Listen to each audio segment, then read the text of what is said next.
9:06 on Super Talk 99.7 WTN. Good morning. It's the Chris Ann Show. We are seeing breaking news about the manifesto of the Covenant shooter possibly leaking. As soon as that happens, we will get to it right away. As soon as we see any news come through. I was just texting with Matt Murphy, and he says he has a source who talked to Steven Crowder. He's kind of in the building there, and said that while they've not seen the material, they are saying that it is in fact real, and that they will confirm it.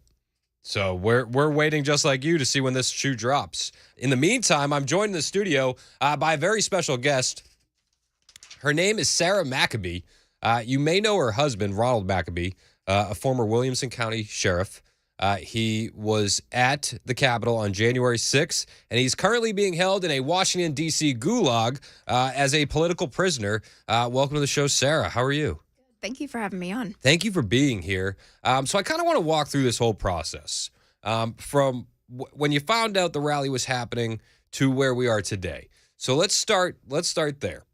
Well, our story kind of starts on December 27th of 2020. He was on his way home from work, and he fell asleep at the wheel. He worked overnights, fell asleep, and he rolled his truck 12 times. Should have never made it out of there alive.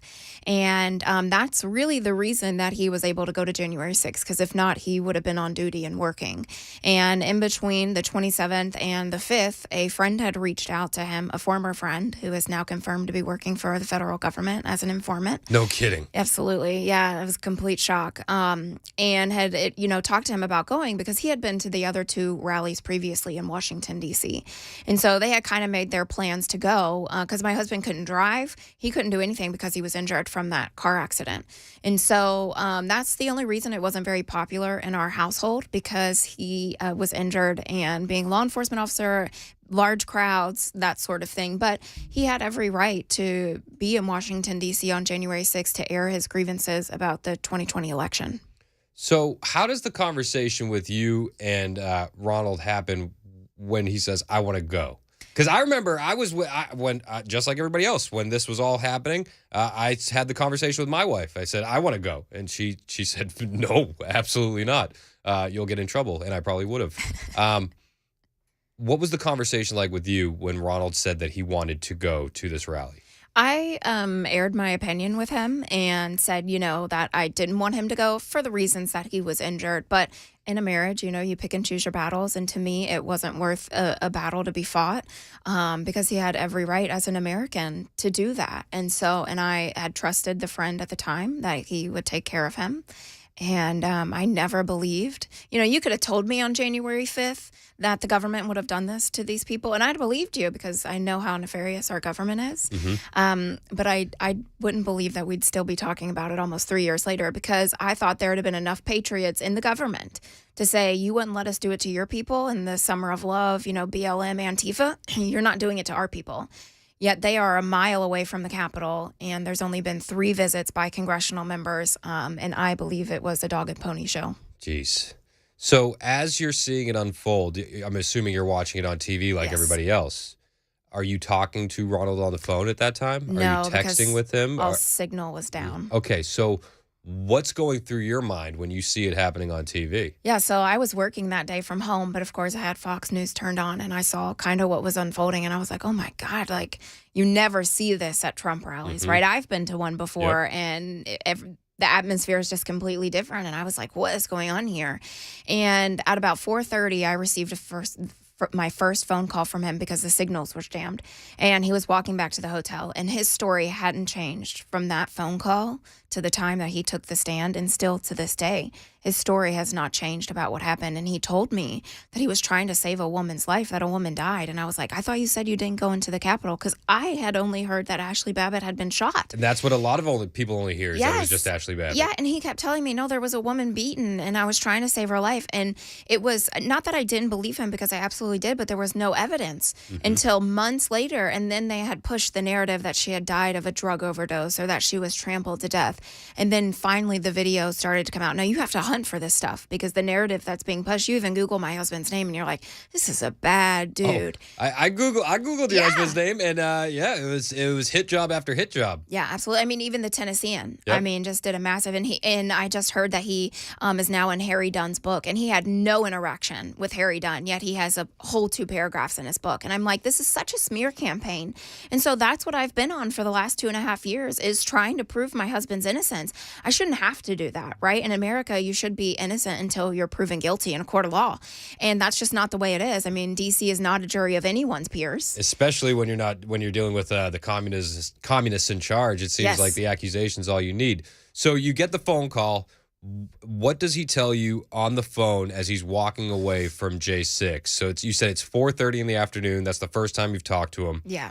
What is that conversation like? So 4:30 Central is about 5:30 Eastern, and it was about an hour after everything because the first time that they charged him with a charge was at 4:27. And he told me that there was an officer on the ground, and he went to go help this officer, and they had successfully pulled the officer into the crowd. He was trying to get to the woman that was down. He was pointing at her that an officer had hit him in the head with a baton, had busted his head open, and he fell down the stairs with this officer, was trying to catch his breath and protect this officer because there were people around that were very upset with what was happening.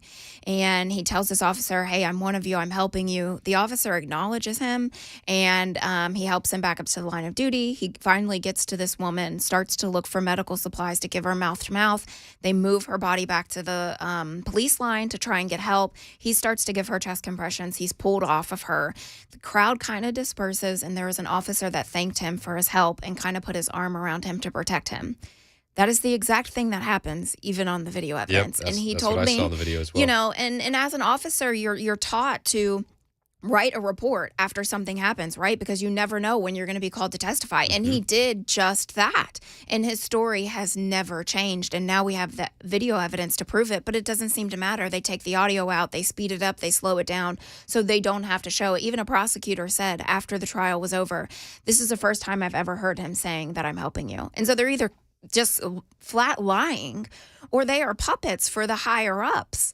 You know, the first time they walked into court, one of the prosecutors didn't even brush her hair. And it's like they just have, like, they don't have to do anything because at the court of DC, the judges are activist judges. They know that's a 99.6 conviction rate right now. They know it's a slam dunk. Yeah. So, all right, let's back up a little bit. He knows he's going to probably face criminal charges that day, right? No. Okay, so when does he find out he's facing criminal charges? So he found out the guy that he had went with called him at the end of January and said, hey, you're on the FBI wanted list. They both were.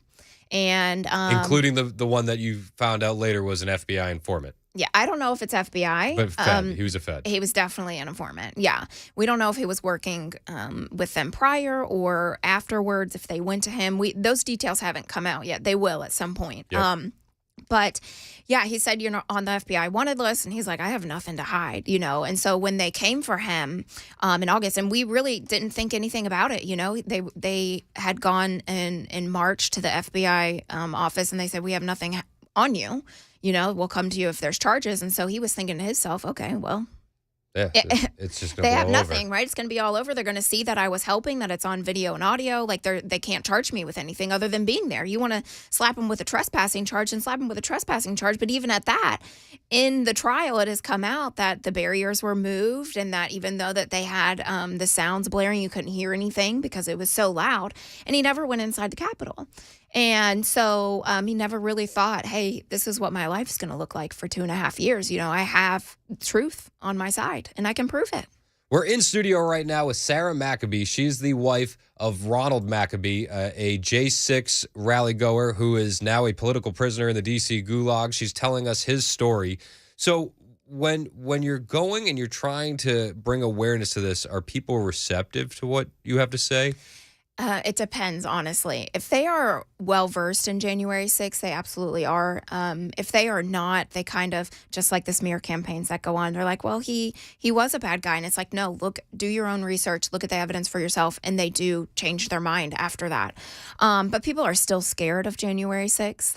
They don't want to go to rallies. They don't want to support. It's way too political, even though that they know that there is injustice and that how these individuals are being treated, it's horrific, but they're still scared. And so through my activism for these individuals, because this just isn't about my husband, even though he has a very compelling story that gives us a platform. It's not just about him, because these are real Americans that are suffering. And so through that, I've co-founded a foundation called Stand in the Gap to truly, we say all the time, they stood in the gap for us on January 6th because there were so many people that wanted to go, just like yourself, that didn't. And they stood in the gap for us on January 6th. And so it's time for Americans to stand in the gap for these individuals. Yeah. So what is Ronald being charged with? And what has he been found guilty of, and what is still on the table? So he's been found guilty on all charges. He would not take a plea deal. Anytime he went to help the officer, he was charged with assault.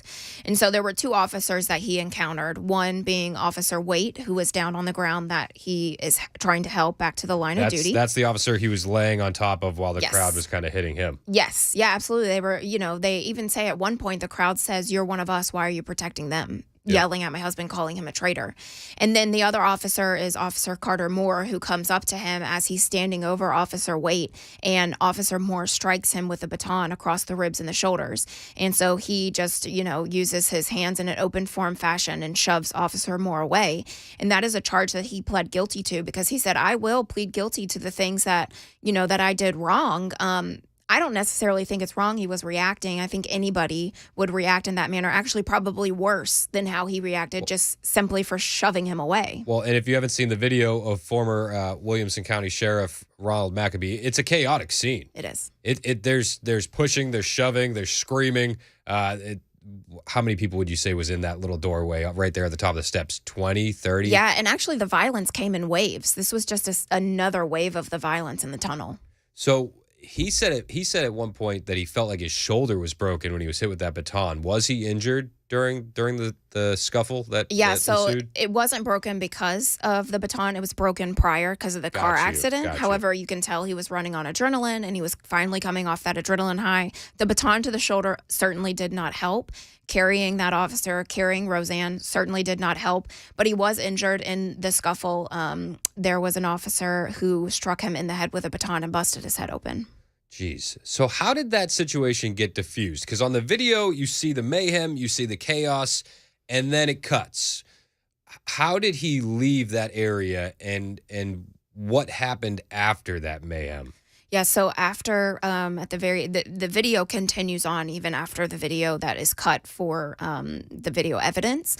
And in that, the officer puts his arm around him, says, "I got you, man." And then there's a woman that comes up, and the officer asks this civilian, "Hey, can you get this gentleman medical attention?" And so he just catches his breath, and this woman walks him out of the tunnel, and he goes to seek medical help. So it's incredible to me because it seems like the police officers, even in that instance, knew he wasn't there to be basically a troublemaker. And they were getting him help because he was looking out for them at the same time. Yeah, they actually at one point ask if he's law enforcement, and that's when he points to his badge that says sheriff. And it's not actually any signifying organization, agency that he worked for. It just said sheriff, and that's when he pointed it to say, "I'm one of you." Even in these scuffles, he's saying, "I'm one of you. I know how to help. Let me help." So were these officers present in court? They were. They were. And did they tell exactly what happened in the video, or did they give it their own shade of gray? So, at one point I wanted to say that they were lying and perjuring themselves on the stand, and technically they were. However, I truly believe that they believed what happened because of what the prosecution told them. They had met with the prosecution prior to go over all of the evidence. That's the first time they had ever even seen these videos. They didn't even hear the audio because they had taken it out. And so while Waite was on the stand, we had played over and over and over again the audio where you can clearly say, he says, "Get off me, man." Yeah. Ronald says, "I'm helping you." And he acknowledges and says, I know, help me up. And while he's on the stand, he says, "I can't hear anything. There's too much. I can hear me talking to somebody." But then the other interesting fact is the prosecution told this officer that there was another protester that had come to get McAbee off of him. And that was the protester that helped him up the stairs, and that's who he was talking to. Yet there is no other protester in between the officer and McAbee in any video. So they had lied. And that's what they are telling these officers that have taken the stand. And so they're perjuring themselves without even knowing it because, you have the medical evidence that they were concussed and they didn't know what was going on. They couldn't see because they also had the pepper spray and the tear gas. And so 2.5 years later, you're asking them these questions, and yet they never wrote a report. Wow. All right. We are in studio with Sarah Maccabee. She is the wife of a political prisoner in the D.C. gulags, Ronald Maccabee, who is a former Williamson County sheriff. We have more to come. I want to hear more about what happens in court. I want to hear more about what happens in the prisons, and then where we go from here. Hang out with us. This is the Chris Hand Show on Super Talk 99.7 WTN. Sarah Maccabee, again, the wife of a political prisoner in the D.C. gulags, Ronald Maccabee, hanging out with us on Super Talk 99.7 WTN.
Right now on social media, claims that part of the Covenant school shooters manifesto has been leaked. We'll tell you what we're seeing coming up at 9:30 on Supertalk 99.7 WTN.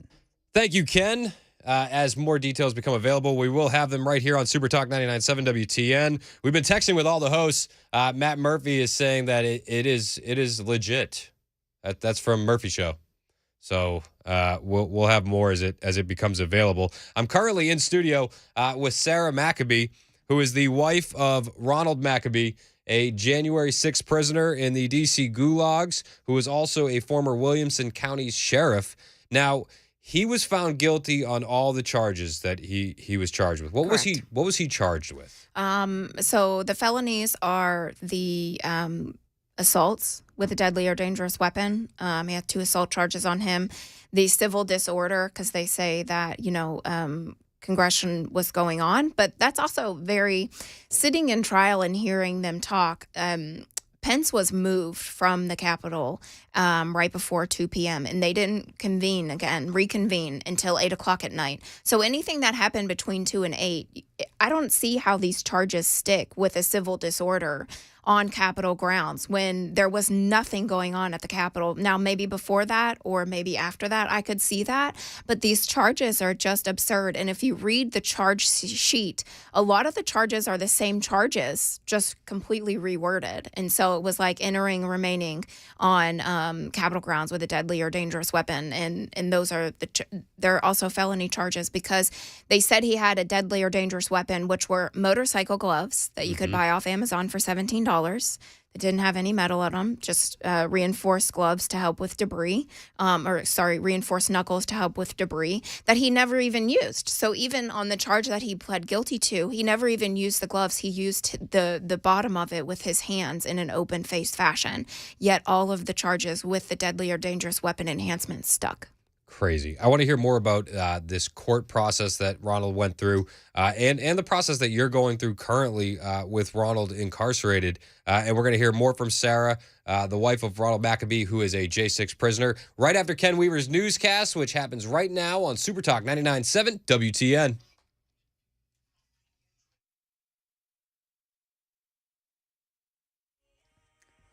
"9:30 on the dot this Monday morning. I'm Ken Weaver with your top stories. Got the full forecast in 2 minutes. And right now on social media, conservative political commentator and host Steven Crowder has posted to X what he says is part of the Covenant school shooters' writings.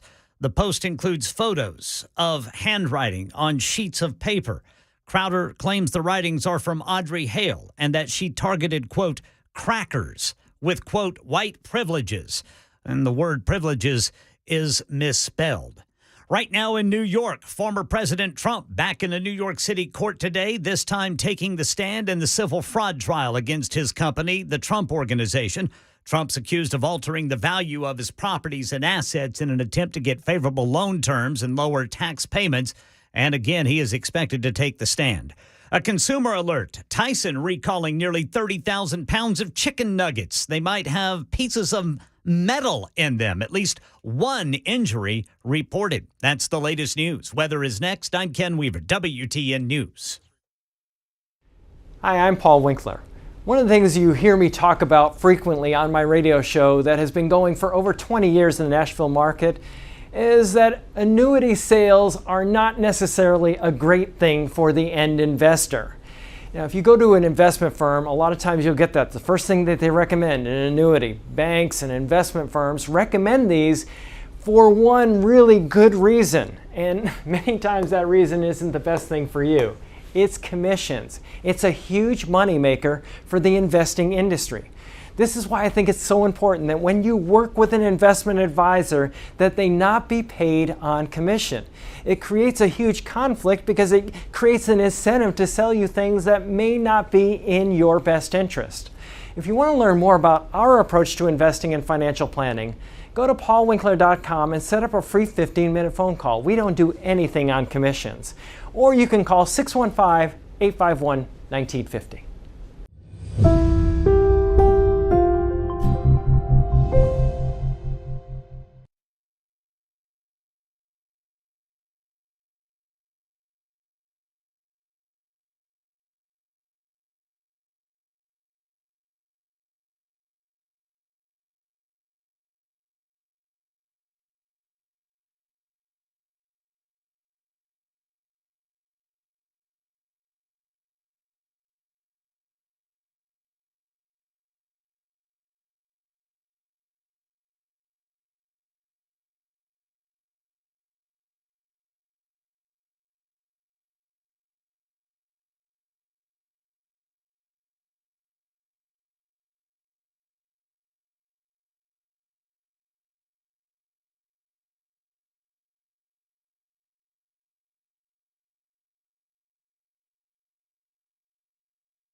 Super Talk 99.7 WTN. The Chris Hand Show is live, and I'm joined in studio by a very special guest, Sarah McAbee. She's the wife of a political prisoner who goes by the name Ronald McAbee. He was a Williamson County sheriff, and he showed up at January 6th, and now he's sitting in a federal prison, found guilty on all charges. And how did that court case go? You were there in the courtroom. What was it like? A kangaroo court. Oh, you got it? A kangaroo court, to be honest with you. I really court. like our judge that we have. He seems to be pretty fair as you can be in January 6 cases. But the prosecution, I mean, they just had scowls on their faces the entire time. When he took the stand, they just did everything they could to get a jab at him. But the video evidence plays in his favor. I mean, all the evidence plays in his favor for the charges that they use against him. And yet it was a dog and pony show. I truly believe I loved the attorney that we had on the case. We still have on the case because he will not be sentenced until February of next year. And then we'll know. He won't be sentenced until February of next year? Yeah, correct. And when was he found guilty? October 11th. Wow. Yeah. So that just shows you most of the time, you're sentenced like 6, maybe 8 weeks afterwards, but he will be sentenced the very last day of February 29th. He will be sentenced. So I want to know what prison life has been like for Ronald. I understand that they've been on 23-1s, which is 23 hours in a cell, 1 hour out. I understand he's been assaulted in prison. Mm-hmm. What's his day-to-day like, and what has he had to endure? It's really a one day at a time thing. Some days are really good in there. Some officers really like them. Other ones give them a really hard time, call them names, try to get them to be riled up. Sometimes they unfortunately have to act like animals for anything to get done around there. It's like you would think you treat somebody with respect, you would get respect back, but it is just not that way. And these people that are running these facilities are not even Americans. They're literally straight from Africa. It's a running joke that if you went over to like Kenya, there would be a sign stapled to the tree that's like work for the DC DOC. Really? Because it's very broken English. And so it's very hard to even communicate with them on any sort of level, whether it's a medical emergency, whether it's regarding their food or any type of grievance system. And it's even been proven when Congressman Troy Nehls went into the DC jail that their grievance system is broken. So how can you ever get anything done as an inmate when the administration is set against you? So how do you keep in contact with him in prison? I can talk to him on the phone. Okay, so you're talking to him on the phone? Because I know for a while there you were on a messaging app. Yeah, so they do. They have it's almost like what we would know as like WhatsApp or Signal or something like that, but it's monitored by the facility. And so we pay for every message, every minute they spend on the tablet, every phone call. No kidding. So when he was assaulted in prison, how did you find out about that? Actually, somebody reached out to me and said that another inmate in there and said, hey, I just want to let you know that Mac, what they call him Mac, was taken out. He was just assaulted. I didn't see what's going on, but I will figure it out. And then my phone just started to blow up with messages from the guys in there, from family members out here that had spoken to their loved ones. And so I collected all of that evidence because there were eyewitnesses to what had happened. So walk us through what happened when he was assaulted in prison. So he walked out of his cell. They were on, I believe at that time they were on 22 and 2, and he was in his cell that morning because he wasn't supposed to be let out until the afternoon, but he went to get his medication 25 feet from the medication cart, oral medication. And the officer that wasn't supposed to be in there, that had been banned from, the lieutenant had been banned from that pod for causing problems. But it was a holiday and there's no admin in holiday. Mm-hmm. So feeling like you can do whatever you want in there, was in there, and she told him to put a mask on, and he said no. And he walked around her to get to the medication cart, and this lieutenant tried to deny him his medication, and he told the nurse, I would like to take my medication. She said that he had assaulted him, and she sprayed him with an entire can of pepper spray in his eyes, OC spray, and then told the pod officer to handcuff him, arrest him. They arrested him, threw him on the ground, and again released an entire can of OC spray within inches of his face. And then they took him out of the pod, him and 3 other who were yelling at the officers, simply yelling, never laid their hands on these officers, just simply yelling, saying, "Stop! This is a good man. He didn't do anything wrong." Took all of them out, took him to medical, threw him in the shower, which he said, "Sarah, the only way I can explain it to you is like you have a sunburn and you jump into the hot tub." Well, an OC spray is stronger than regular pepper spray. Yeah. And they use 2 whole cans on it. Within an inch of his face. Jeez. Yes. And so they threw him in the shower and then put him back in the same clothes that he was in. So contaminated clothes, put him in a cell without any attention for 8 hours. Mind you, the cell had no security camera footage. And so during that time, I was working, calling congressional members. That's how Louis Gohmert got involved, because you just feel so helpless out here. I mean, that's your loved one that's being assaulted for doing nothing wrong. He was in jail for a year. And they're still making them wear COVID masks. They weren't even allowed to leave the pod that they were in, yet they had to wear a mask every single time they came out of their cells. They were already social distancing. Absolutely. Absolutely. We are live in the studio with Sarah Maccabee. She is the wife of Ronald Maccabee, Mac, as you put it, who is a political prisoner in the D.C. gulags. If anybody has a question for Sarah, feel free to text it in, 615-737-9986. I did have a question that I thought was interesting. Where are our Tennessee reps? That's a good question. I would also like to know where our representatives are because they ignore me. You haven't been in contact with any of our reps? What about I don't know, go through the list, like Desjardins, Mark Green, Marsha Blackburn, Haggerty, Ogles. Have you talked to any of these people? Yeah, so I had a meeting with Scott Desjardins only after I got somebody from the Trump administration involved to have a meeting with him. And so he met with me in Washington, D.C., had said he knew what was going on, but had no idea of the details of the case. Somebody in his office did know and was following it closely. But they did nothing. I've heard nothing since then. They never showed up to his trial, which was catty-cornered from their offices, a 5-minute walk in Washington, D.C., to even show up for a mere 5 minutes to see what was going on with their own constituent. Mark Green, Andy Ogles says there's nothing they can do about January 6th, which is an absolute lie. Marsha Blackburn, Bill Haggerty will not even respond back to me. I've spent multiple emails, phone calls, letter after letter, letting them know what's going on, and they will not even respond to me. What would you like them to do? Whatever is in their power, not to continue to let this sweep under the rug. I think it's especially important to talk about Marsha Blackburn and Bill Haggerty because on January 6th, they told their constituents that they were not going to vote to certify the election. And then after January 6th, they went in and voted to certify the election. And so I've been here since July, and everybody brings that up. They still have a sour taste in their mouth over that. Absolutely. And you don't tell your constituents you're going to do one thing and then do the other. And now, specifically Marsha Blackburn wants to jump on the Trump train now and be like, oh, we need to support him for 2024. Well, why? When you voted to certify the Biden election that you told your constituents that you weren't going to. That's the problem in politics is they forget that they represent us and they needed to be reminded that we are the ones who voted them in. And, we might not have a voice necessarily in our speech, but our voice is in where we spend our money. And when we hit them in their wallet, when we call them and we say, hey, listen, we're going to take what we used to give you fundraising wise, and we're actually going to give it to a cause, whether it's January 6th, human trafficking, COVID, whatever, people feel led to. They need to stop giving to these congressional members, these government people that don't represent us, and they need to start giving to foundations that are truly doing work. Now, you've started a foundation. Yes. Tell me about that.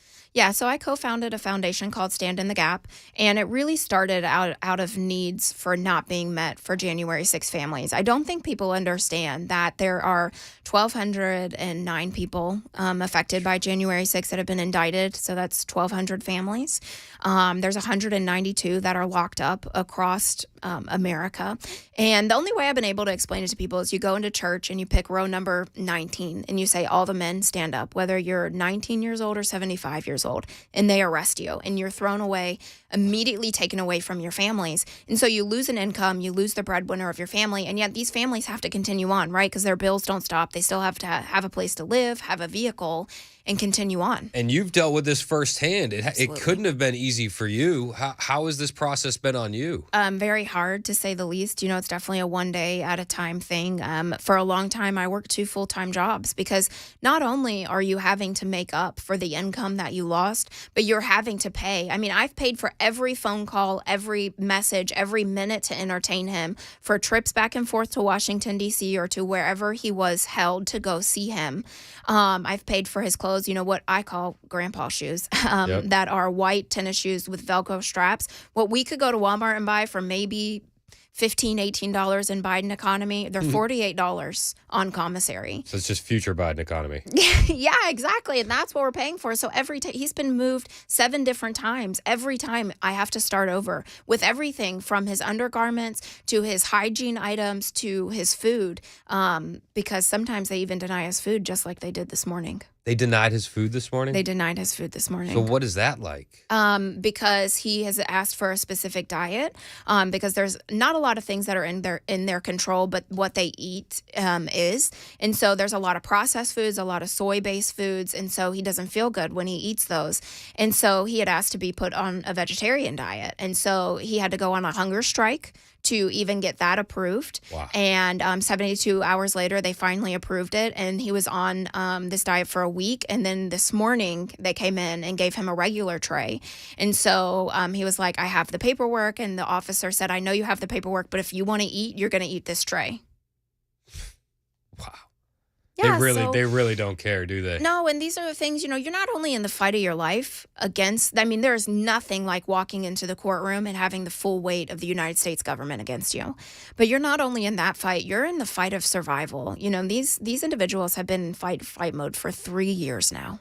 That's unbelievable. All right, so where can people get in touch with you? Because I have a ton of text messages coming through. People are asking if they can put money on his commissary. People are asking if they can write letters. I think that probably the easiest way to answer all those questions would be to put them in touch with you on social media. Where can they find you on social media? Yeah, so I'm on Twitter at @TheRealJ6Sarah. You can get in touch with me there. You can also go to the foundation website, standinthegap.foundation, and send us an email and figure out ways to help. So many people, that's the biggest question I get is, how can I help? And we understand that there's a bunch of different needs to be met, but we just recently launched a campaign called Give 5, Find 5. And we understand that people are struggling across the board. I went to the grocery store and got 6 bags of groceries for $96 last night. It's unbelievable. And so I understand that people are struggling. And so as much as they want to help, sometimes they can't. But it's very easy for people to give $5 a month and find 5 individuals to do the same. And so even though that sounds so silly that that's not a lot of money, if we could get, the millions of people that support Donald Trump and care about this issue to give $5 a month, we could truly change the course of these January 6th defendants' lives. Now, you lead me to a question that I want to ask. Do you feel like Donald Trump let you guys down? There's sometimes that I'm really upset with him, but then there's other times that I'm not. And he did do a song with the January 6th defendants. They sing the national anthem every night at 9 p.m. in their cells. And that's kind of the unity that they have. And he did a song called Justice for All with them. And those proceeds do go to help the January 6th defendants. And this man's also in the fight of his life. Everybody's coming against him and his family. And so I do believe in the end that the wrongs will be righted, and I believe God wins in the end. And so as much as I pray for the January 6th defendant's strength, I pray for that man's strength as well, because he needs our prayers. Well, I'm so excited. I'm so happy. Well, not excited. I'm happy that I got to speak with you. I wish it was under better terms where we got to meet, but I'm so happy I got to meet you. One more time, standinthegap.foundation is your website. Standinthegap.foundation. And then you're on Twitter at @TheRealJ6Sarah. Yes, with an H. With an H. Sarah with an H. Yes. TheRealJ6Sarah with an H. So if you guys want to send letters to Ronald, if you want to figure out how you can put money on the commissary, how you want to get behind this, because it's not just the Maccabees that are affected in Tennessee. Right. There's how many other? 27 other? 27, 28, yep. Yep, other Tennesseans that are in political gulags right now. Unbelievable. I'm absolutely inspired by your strength. And I'll keep you guys in my prayers. And anytime that you need a megaphone, we have a big one here at WTN, and I'm always happy to have you on. Thank you for having me on. Thank you so much for coming in. It is 9:51 on Super Talk 99.7 WTN. One more time, it's standinthegap.foundation. And Sarah is on Twitter at the real J6 Sarah. Everybody on the Super Text line is saying that you should run for Senate. We need some fighters in there, right? Amen. All right. 9:51 is Super Talk 99.7 WTN.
A conservative commentator claims to have a copy of the manifesto written by Covenant school shooter Audrey Hale. We'll tell you what is said on some of those pages coming up at 10 on Super Talk 99.7 WTN. Thank you, Ken Weaver. Yeah, it's this is big news. The manifesto being released. I remember where I was when the shooting happened. I'm sure you do too. And as we sift through this, we will have it for you right here on WTN. Now, I am hearing that what you're seeing on the internet could be a recreation. I don't know what that means. They're saying that the verbiage is authentic, but the images you may be seeing could have been possibly pumped out of AI. We're digging into the weeds right now on this, and it's easily the biggest story of the day. That being said, I do one more time want to thank my guest in the previous hour, Sarah Maccabee. She is an absolute warrior for this country, and the support that she has for her husband, I mean, she's a rock. And if you wanted to get involved with what she's doing to help the J6 political prisoners, one more time, it's standinthegap.foundation. Standinthegap.foundation. And you can find her on Twitter at @TheRealJ6Sarah. That's at @TheRealJ6Sarah. She's a wonderful woman. She's as nice as she seemed to be on the air. And she's working so hard for the people that are in these political prisons. And Suzanne texted in, and it's so true. She said, the government treats and provides better for illegal aliens than the Jan 6 protesters. So true. But you can make a difference right now. Standinthegap.foundation, standinthegap.foundation, or find Sarah online at @TheRealJ6Sarah. It is now 10 o'clock on Super Talk 99.7 WTN, and Ken Weaver's got the latest headlines.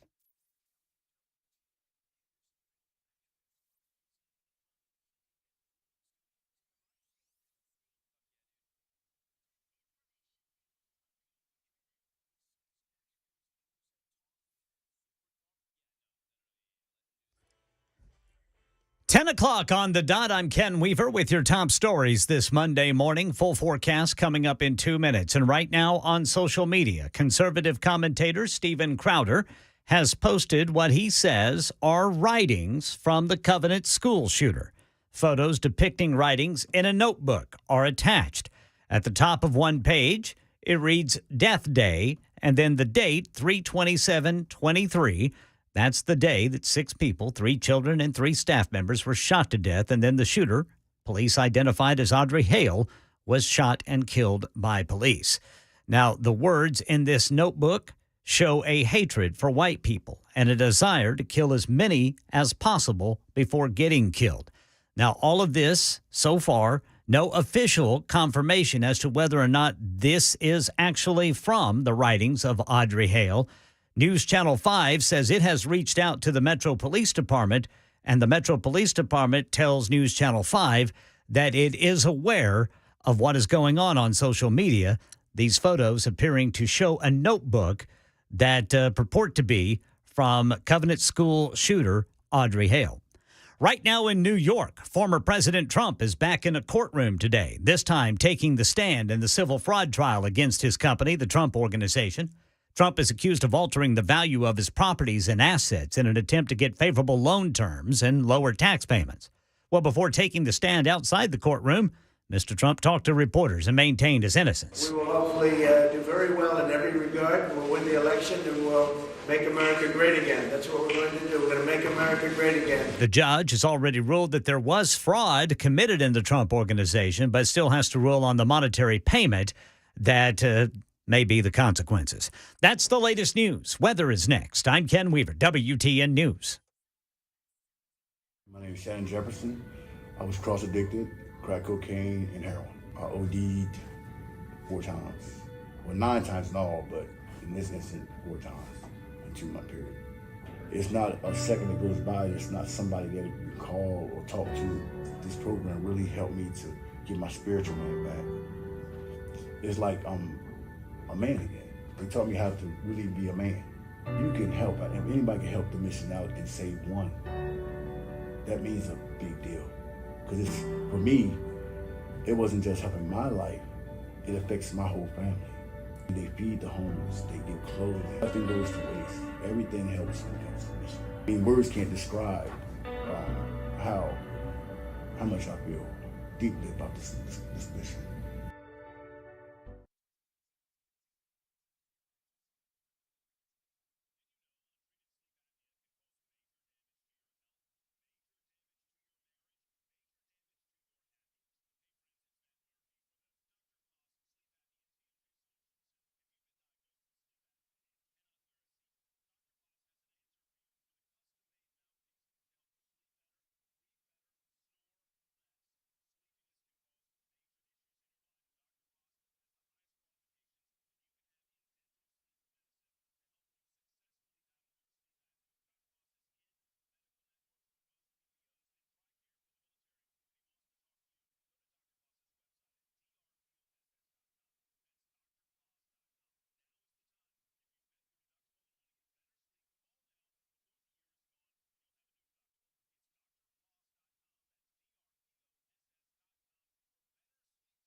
Super Talk 99.7 WTN. My name is Chris Hand.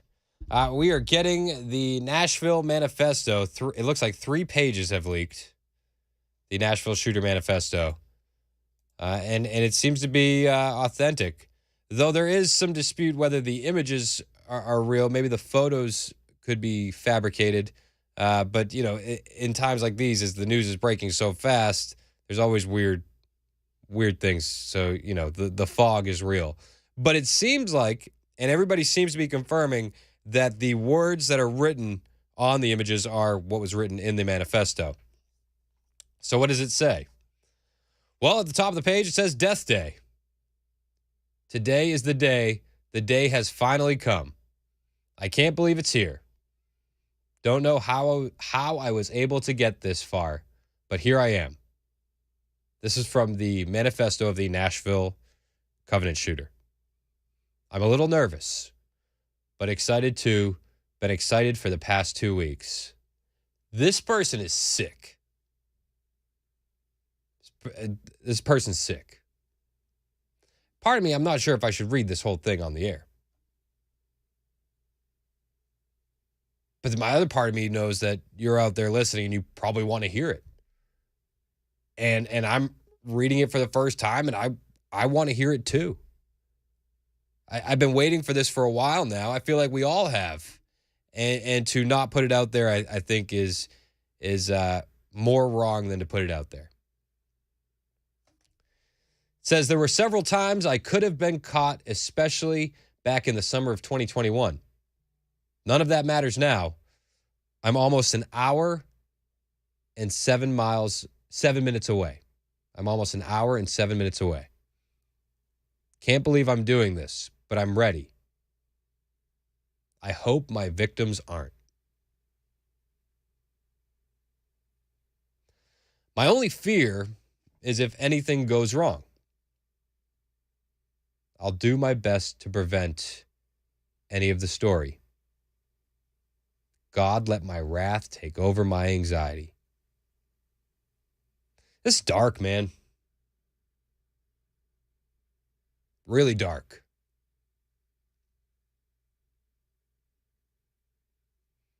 It might be 10 minutes tops. It might be 3 to 7.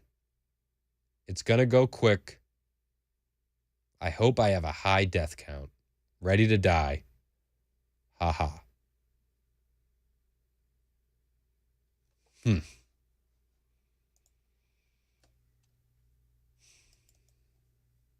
Next page says, kill those kids. Those crackers going to private fancy schools with those fancy khakis and sports backpacks. With their daddy's Mustangs and convertibles. Bleep, you little bleeps. I wish to shoot you weak, blank, blank, with your mop yellow hair. Want to kill all you little crackers, bunch of little blanks, with your white privileges. Bleep, you bleeps. Wow, it's dark. It's really dark. Now, I think what can be ascertained right off the front is that this person is mentally unwell. This person was absolutely sick and twisted. And, I mean, you heard it like I did for the first time. Evil. This is what evil sounds like.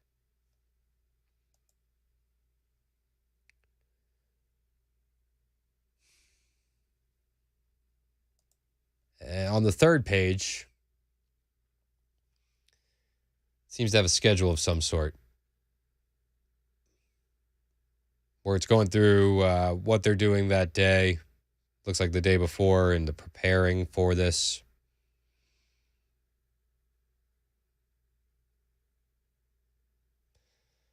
Really dark, man. I'm not shocked that they didn't want this released, to be honest with you. Probably was happier not knowing what was written, to be perfectly honest with you.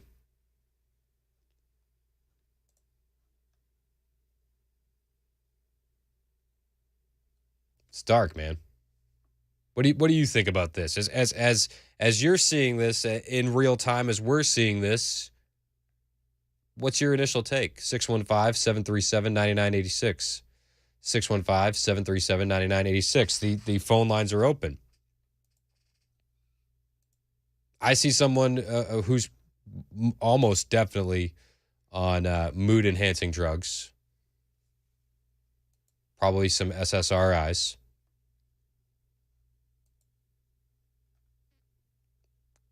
Going through something dark. Taking it out on innocence.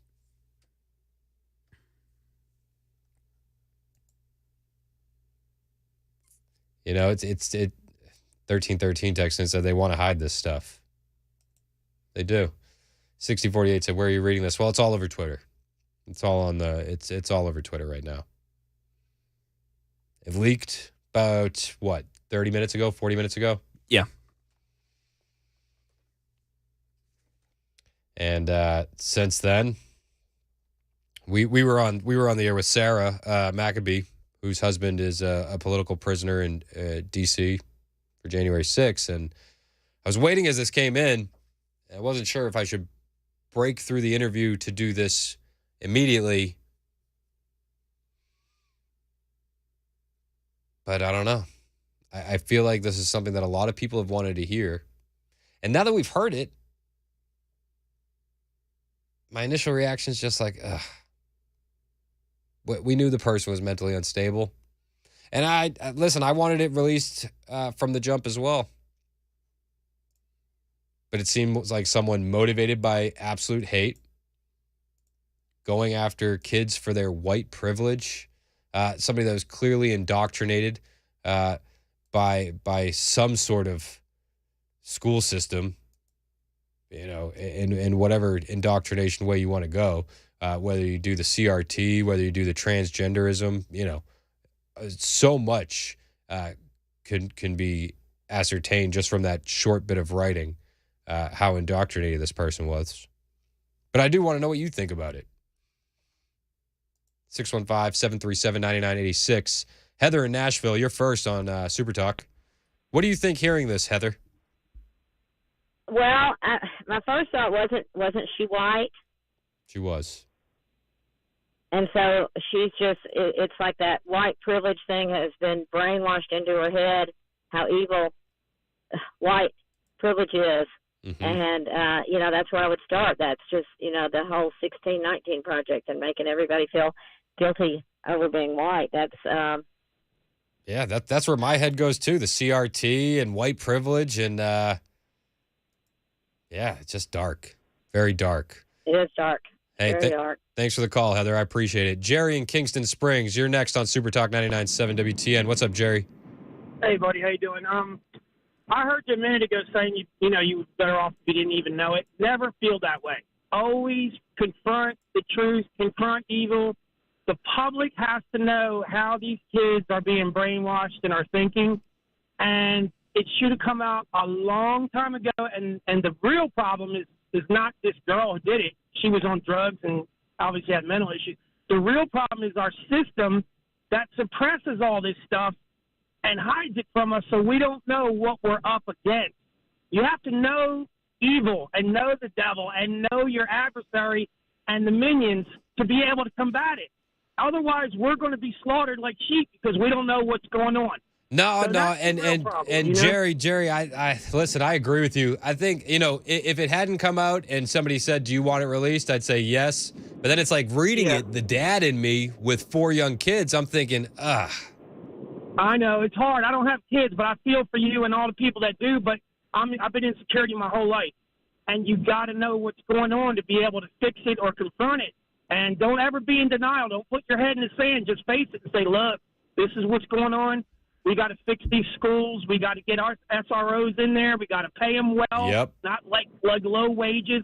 Yep. You're not going to fill those SRO slots because no cop who's retired or military combat veteran is going to want to go in there with a 9mm pea shooter against some kid with an AR with combat gear on. You got to, it's got to be some parity there. You got to prepare for what's going on, face it up front, and stop it, whatever it takes. But don't ever feel ashamed to confront it. You know what I mean? Yeah, no, I appreciate it, Jerry. Thank you so much for the call. Okay, and I appreciate your insight. Linda in Spring Hill, you're next. What are your initial thoughts when you hear this manifesto, Linda? Well, I'm calling from Springfield, and that's okay. I just have to ask myself, being a realist, who will this information help by being revealed? Well, it will help law enforcement. Mm-hmm. It will help the forensic folks that are dealing with this.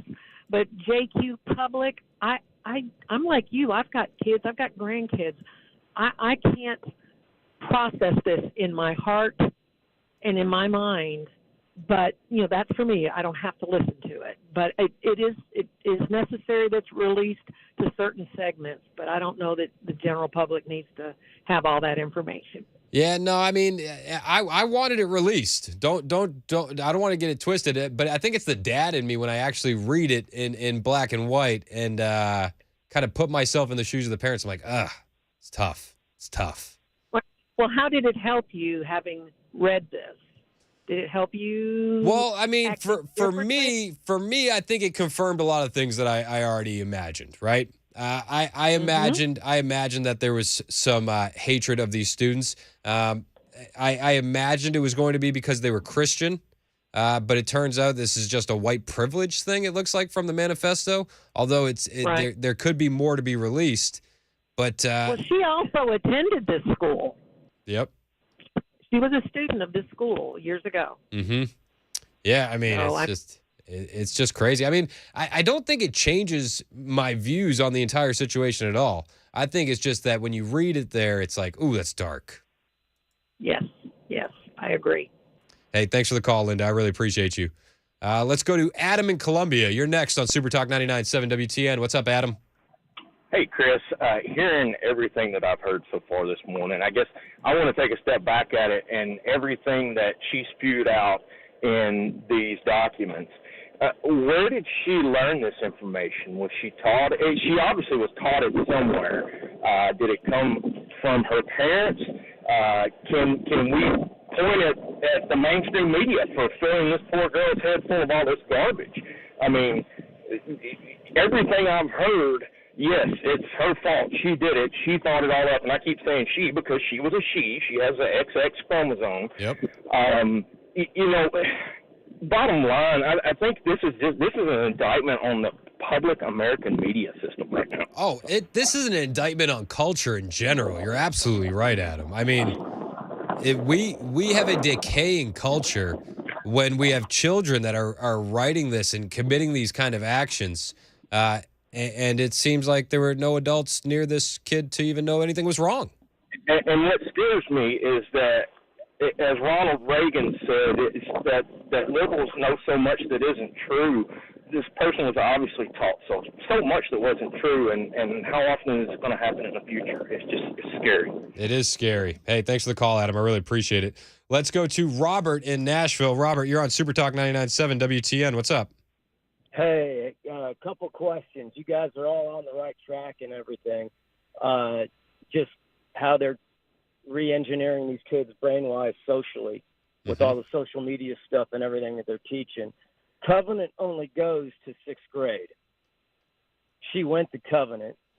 She's white. All that's come out. So my question is, and I know in some of the articles when this first happened, she, I think, was at a community college around the area here, something like that, or some cosmetology college or something. What happened in between 6th grade? There's 2 more years of middle school there, 7th and 8th, and then a whole high school career. Where did all this happen? That is the question. That's what you got to come up with. I know she was autistic. The mother had actually talked to some of her friends about she had an autistic daughter. And so that, I guess those are just questions that I have. And to your point, I mean, the father in you is just like, you can't hear this. I think, unfortunately, and there's not a right or wrong, I guess. Truthfully, I'm not sure that this manifesto should have been submitted out to just the general public. I do, however, feel like it should be made available to all security and police kind of thing. Yep. Right. And I think it actually has kind of leaked out to them over the last few months anyways. And I know some of these schools have already gone and hardened, their weak points as far as, being soft targets into hard targets kind of thing. Yeah. And that's more private. But I guess the question comes up with all of this. What happened between 6th grade and college? Yeah. That's where I haven't seen or heard any of that, and honestly I haven't dug. I'd like to know where she was education wise after Covenant. Yeah, we're gonna start digging on that now. And to your point about her being autistic, the rates of transgenderism in kids that are autistic are much higher, and a lot of times it happens with an adult in their life getting them fixated on that, and then it becomes that next obsessive thing for the autistic child. So I mean, there was clearly a lot wrong with this young lady, and she committed heinous acts of evil. And it's apparent that she wasn't mentally well when you look at this writing. Thanks for the call, Robert. I really appreciate it.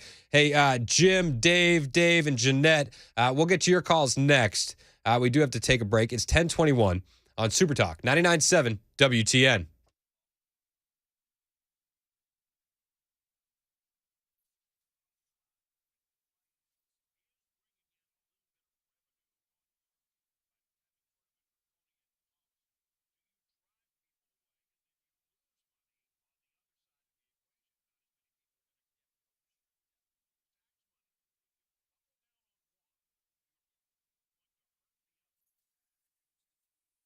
Hey, it's Chris Hand from my friends at Paul Winkler Inc. As a loving husband and a father of 4 wonderful kids, me and my wife, we knew that we needed to have a financial plan for the future because it's on us to provide for our kids. And you know what? We didn't have a financial plan. We didn't know how we may pay for college down the road.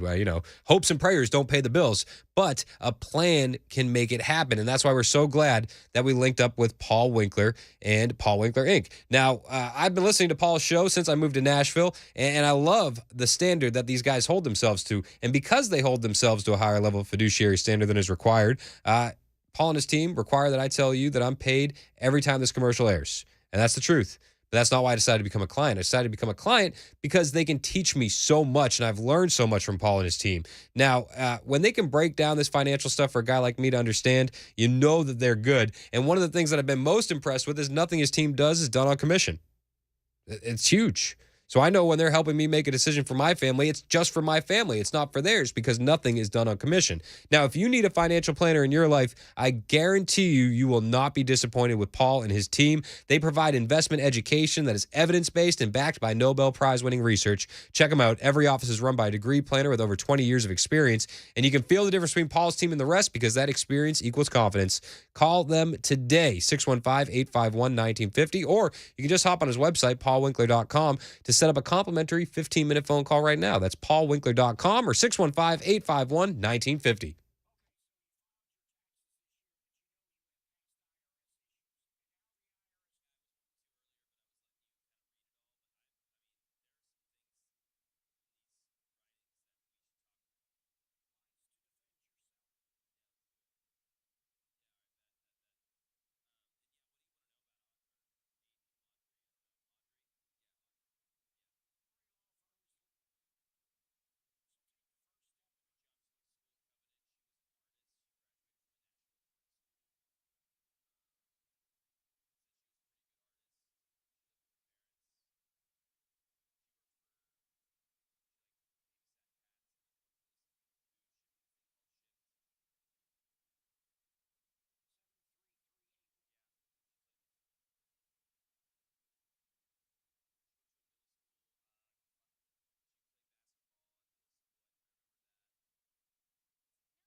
Got a crash right now. It's a right lane block, Charlotte Avenue eastbound at 17th Avenue North. And then in Wilson County, the right lane is blocked 40 eastbound at the Commerce Road overpass. And right now on social media, claims that parts of the Covenant school shooters manifesto have been leaked. This story and more at 10:30 on Supertalk 99.7 WTN. Thank you, Ken Weaver. It's 10:27 on Supertalk 99.7 WTN. Now, when this story first happened, I wasn't on WTN, But Mac and Ken, you guys were reporting this, nonstop, it felt like, for a couple weeks. For sure. What is jumping out to you from this manifesto?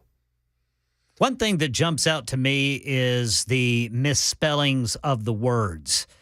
To me, that gives it credibility, if you will. Does that make sense? Authenticity, almost. Yeah, authenticity. Yeah. That's what it gives to me. I still want to see official confirmation. I want to see what the reaction is from the Metro Police Department, what the reaction is from the Department of Justice. Now, that still may not convince me either way. However, the story is that Steven Crowder claims that this is part of the Covenant School Shooters Manifesto, and he's posted what appear to be writings in a notebook. And we know there was a notebook, but it wasn't just 3 pages. We know that there were pages upon pages. But what we are seeing in these pages and what you have said, Chris, it is very disturbing.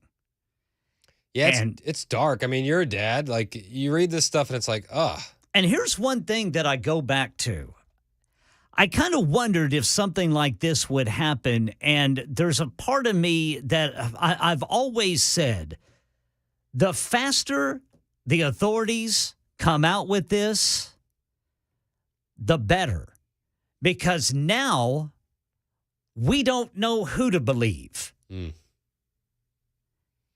you think that they're going to come out today and confirm this, or do you think they're going to drag their feet on it? I have no idea, Brother Chris.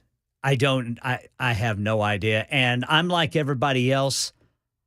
I, too, wonder why this has taken so long, especially after Metro Police said that basically this was a lone actor, meaning there were no other suspects to go after, but then claiming that, well, the investigation's ongoing and we've got to keep this under wraps. And as far as police response, Ken, you in your last newscast, and I know you'll update us again here soon, Channel 5 reached out to Metro. Is that correct? Yeah, Channel 5, Channel 4 have both. Metro Police say they're aware of it. They're getting calls, but they could not they could not confirm the legitimacy of it. Interesting. Marjorie Taylor Greene weighed in on Twitter. She said, every shooter's manifesto should be public. There's absolutely no reason to hide this, unless, of course, our government wants to hide the fact that these shooters are on SSRIs and usually brainwashed by leftist propaganda. Well, and I know of no other shooting like this where we don't already have what the motive was or what may have led to the motive. This is the only one I can think of. Unbelievable. It's the number one trending story on the internet currently. Oh, absolutely. It is going to be the biggest story in the country all day today. And once again, Nashville is at the center of the news cycle for all the wrong reasons. It's kind of sucks. This is it's just so dark. I wish it was released the day it happened. Or the day after, that week. Because I feel like it strings along these families, and now they have to go through the closure process all over again. Oh, you know what I mean? Like, Tragic. I do feel for the parents. Sure. And I can understand after reading it why they didn't want it released. That being said, I do still think it needed to be released. I'm curious to see how he got his hands on this. 10:31. Let's get to Ken Weaver for the latest update on news on Super Talk 99.7 WTN.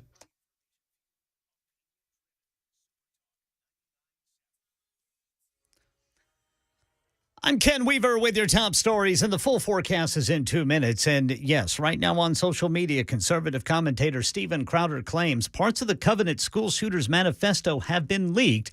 Crowder posting 3 photos of writings in notebooks showing a hatred for white people. But none of these photos have been officially verified.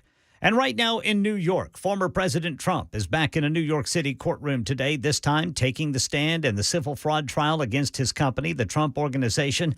and it is already a heated affair. On the stand, just feet away from the judge that he has attacked outside of the courtroom and on social media, Donald Trump making a remark about the judge, saying he always rules against me. Now, the judge firing back, saying no speeches, just answer the questions. So even within just the first couple of minutes, things are already hot in that lower Manhattan courtroom. John Santucci reporting, and the latest news. Weather is next. I'm Ken Weaver, WTN News.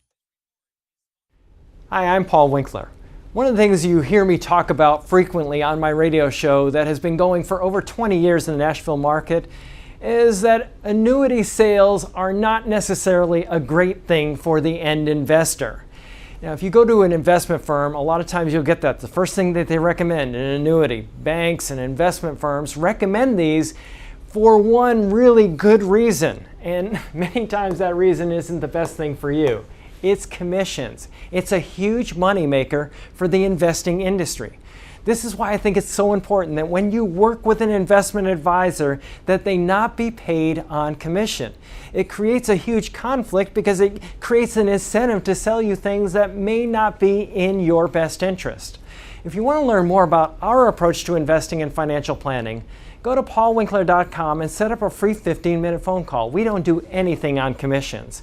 Or you can call 615-851-1950.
Super Talk 99.7 WTN, breaking down what has been leaked of the Nashville Covenant Shooters manifesto.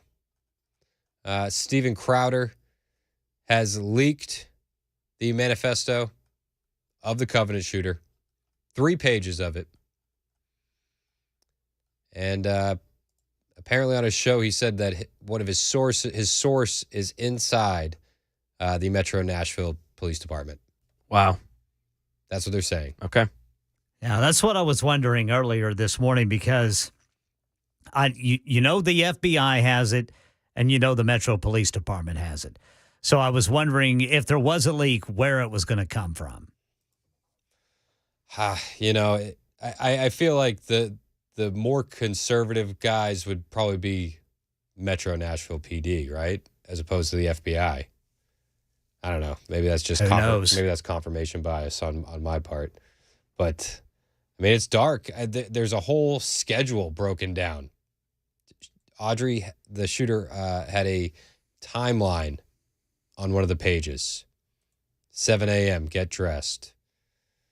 7:05 to 8:55, covered by a hand, but it says with stuffed animals and possessions. 9 a.m., eat breakfast. 9:30, pack up special belongings and backpacks. 9:50, test knife core glass breaker. 10 a.m., leave for Royal Range. 10:20, gear up, set up guns in trunk. Get out rest. 11:20, final videotape. 11:35, leave for Covenant School. So if at 11:20 on the schedule it says final videotape, so is there a video of her talking about this beforehand? That's one of my questions from reading this too. There's a couple things where it's like we didn't know a lot about that. I mean, even on that first page, you see this person say there were several times I could have been caught, especially back in the summer of 2021. Let me finish the schedule and then let's get to those. Yeah. 11:35, leave for Covenant School. 12, arrive at Covenant. Check parking lot for security. 12:05, arrive in designated parking space. 12:05 to 12:10, prepare for attack. 12, lock and load all weapons. 12:33, open fire towards southwest entrance. Let massacre begin. Time to die. XXX. Super dark. What else is jumping out to you when you look at this, Mac? Yeah, so as I said on that first page, like talking about many times that this person could have been caught, especially what happened in that summer of 2021. Don't know a lot about that. And one of the first things that jumps out to me on that first page, I can't believe that it's here. Don't know how I was able to get this far, but here I am. Almost like a sense of accomplishment has been reached by this person, that they're doing something that other people necessarily couldn't do. Buy some cheap guns and go for some weak targets. And like terrible. And I think the main point is there was multiple occasions when this person could have been caught. Yeah. So how is this person not caught? And who dropped the ball there? Where were the parents? Like, you know, we were talking off air. You said that she had conservative parents, Christian parents, very religious parents. Yeah, from all accounts, all the stories have been very loving parents. Maybe they just didn't want to see what was in front of them.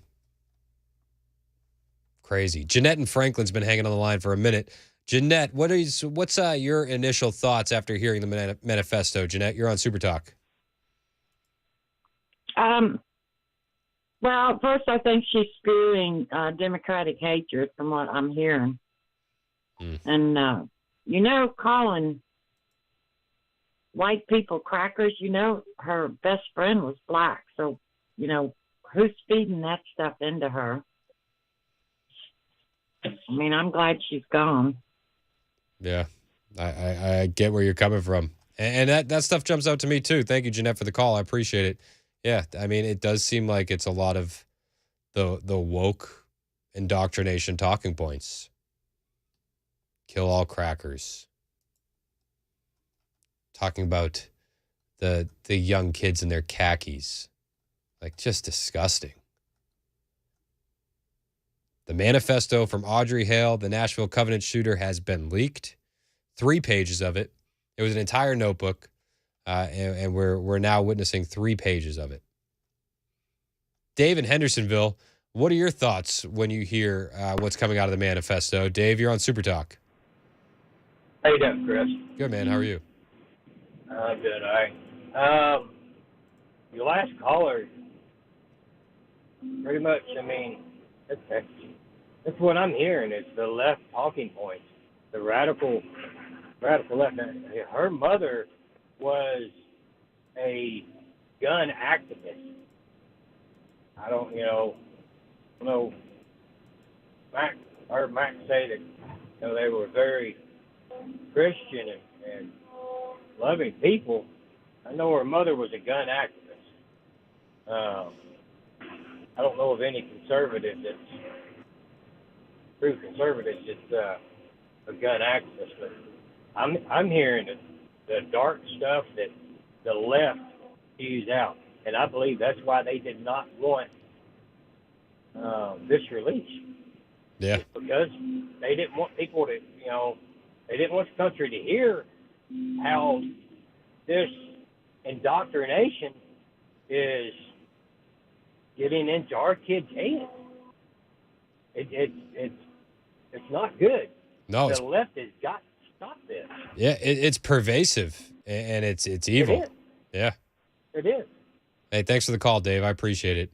I got a text here from somebody he texts all the time. I don't want to blast him. 9506, difference of opinion. But he says, please don't blame the parents, especially if you don't have an autistic child. That is just wrong. She was an adult, and you want to let them be adults. You don't want to be a helicopter parent. And to that, I say to 9506, like, who else do we blame? Like, I'm not just willing to blame the parents. Like, what about her friend group? What about the people in her life? What about the coworkers?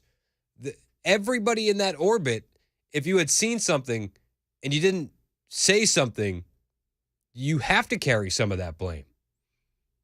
This person went into a school with young kids and committed a heinous act of violence. I don't know how you can't blame the parents. I think that's exactly who you blame.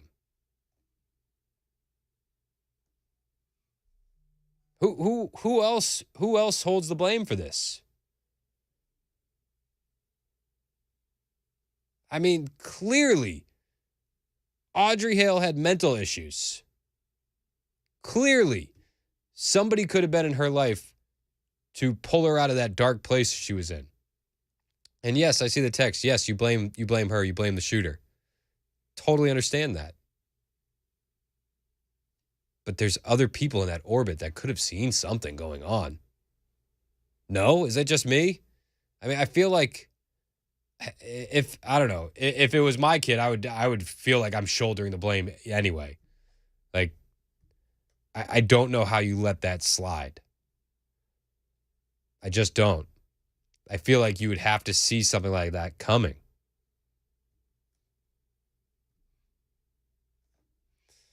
I don't know. Anthony and Gallatin, you're next on Super Talk 99.7 WTN. What's up, Anthony? Hey, Chris. How are you? Good, man. What are you thinking? So I watch Crowder pretty regularly. I think he's a pretty good source. He's always been really good about citing his sources and being very open and transparent about his sources. I know he did a lot of work. He did work with the Daily Wire for a long time, which you guys know they're based here in Nashville. So I have no doubt that he's got he probably does have an inside source somewhere around the Nashville area. Now, I agree with Weaver as well. Like when this manifesto hasn't been released in a timely manner at all, it's very hard to question the legitimacy of it. I mean, just 2 weeks after the Covenant shooting happened, there was that shooting up in Louisville, and the shooter's manifesto was released within 2 days after the shooting, and we've been us here in Nashville, we've been in the dark, and. I'm not going to sit here and say that I understand what the parents are going through, because I don't. I'm a father myself, and I could never imagine having my child's life being taken at the hands of somebody who's clearly mentally unstable. But I feel for the parents, like I sympathize for them, but I also want to know what they're hiding. What are they hiding? What is in this manifesto that they are so keen on keeping away from the public? Like, what is in there? And just the 3 pages that I read this morning, it is 100% brainwashing, leftist propaganda that's been going on. And I don't understand. I just don't understand what they are trying to hide. What are they trying to hide? That is my biggest question. And I'll always have that question until they release that manifesto, the complete manifesto. Even a redacted form would do fine, because, like you said, it's very dark. It's not for the faint of heart. But there's something that they're hiding.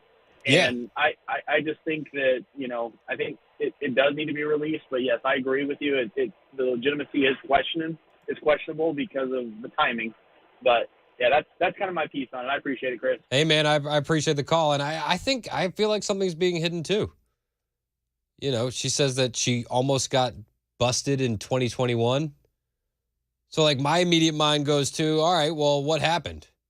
And who was there? Who knew? How did you almost get busted? Was the school up to speed on it? Was Metro Nashville PD up to speed on it? Was the FBI up to speed on something? Like, what happened when you almost got busted? Yeah, why haven't we heard about that? Why? Haven't heard that once. Hasn't even been reported, has it? No. That's what I'm saying. I'm reading that. I'm going, what happened? It feels like a cover-up. Yeah. And it just seems like, woke leftist propaganda permeates this manifesto. And that's probably one of the reasons why we didn't get it right away. Because they didn't want to let anybody know that we were on the right path. Unbelievable. Let's go to is it Jay in Hermitage? Jay, you're on Super Talk 99.7 WTN. What's up, Jay? Yeah, hello, Chris. How you doing? Thanks Good. for taking my call today. Absolutely, man. How are you? Yeah, doing good. Just a few comments, agreeing with most of the callers that's called in so far. Some of those that are thinking that we don't need to hear this, we don't need to understand what's going on, we don't need the information. I think they're just sticking their head in the sand. I have armed security in my background, and I think we all need to know what's going on. We need to know what took place up to that time during the day, up to that day, what took place in her background, in her life. What was her mind? What was in her mind? What drugs was she taking? What teachings, what signs had shown themselves where we can educate ourselves as a people to try to make sure this doesn't happen again. Well, and I can't believe for a moment that there wasn't any warning signs for the parents to see, or there wasn't any warning sign for a friend or a coworker in her life to see. Like, that just seems like a bridge too far. Nobody just snaps and comes up with a plan like this, which clearly you can just look at the writings, and this was planned down to the T. It doesn't just happen one day. Yeah, exactly. And I just want to say, and I'll let you go, I'm a parent myself. I mean, my heart went out to the parents and her family and the family of the victims when this happened. But not knowing is not going to help them. It's not going to help them. It's not going to help us. It's not going to help society. Because those parents, they hurt every day. Yep. So hearing this information or it being public is not going to make them wake up each day and not have heartache. So we're not helping ourselves by sticking our head in the sand. No, I get that, Jay. I think for me personally, it's like reading it for the first time and then having young kids and like putting myself in the shoes of the parents and on both sides trying to wrap my head around this. It's just the whole thing is dark. It's a tough read. It really is. It is, but we've got to learn from it and move forward and try to, if there's no positive really here that you can point to, but we've got to educate ourselves and we've got to be better as a people going forward. Hey, amen, Jay. I can't disagree with that at all. Thank you so much for the call. It's 10:51 on Super Talk 99.7 WTN. My name is Chris Hand. If you have not seen the manifesto, I have retweeted it on my Twitter account.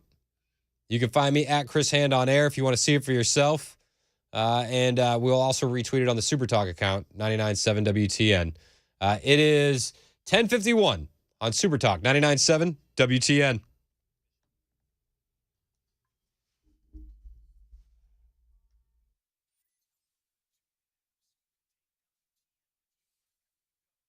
Hey, it's Chris Hand for Jeff Eddy's Efficient Heating and Cooling. Now, I know it can be so hard to find somebody you trust with these large home repairs, and make no mistake, your HVAC unit is absolutely a large home repair. Now, if it's not working, do you need to replace a part or do you need to replace the system? That's a big difference in what you're going to pay. So you got to find somebody you trust to help you make that right decision. Well, the guy to trust is Jeff Eddy with Efficient Heating and Cooling. They're a small company with big service and even bigger results, and you can trust Jeff and his crew to do what's right because they've proved it time and time again can for every customer they interact with. So if you're trying to make that decision to repair or replace your system, if you've already talked to somebody else that says you got to replace the whole thing, call Jeff and his crew for an extra opinion. They'll walk you through every option scenario so that way you can make an informed decision, while most other companies are just going to pressure you to replace the system because, you guessed it, they make more money that way. That's not Jeff's style, but if you do need to replace the whole system, Efficient offers up to 18 months, same as cash financing on your next unit. They're a diamond contractor with Mitsubishi Electric and an Elite Pro partner with Rheem.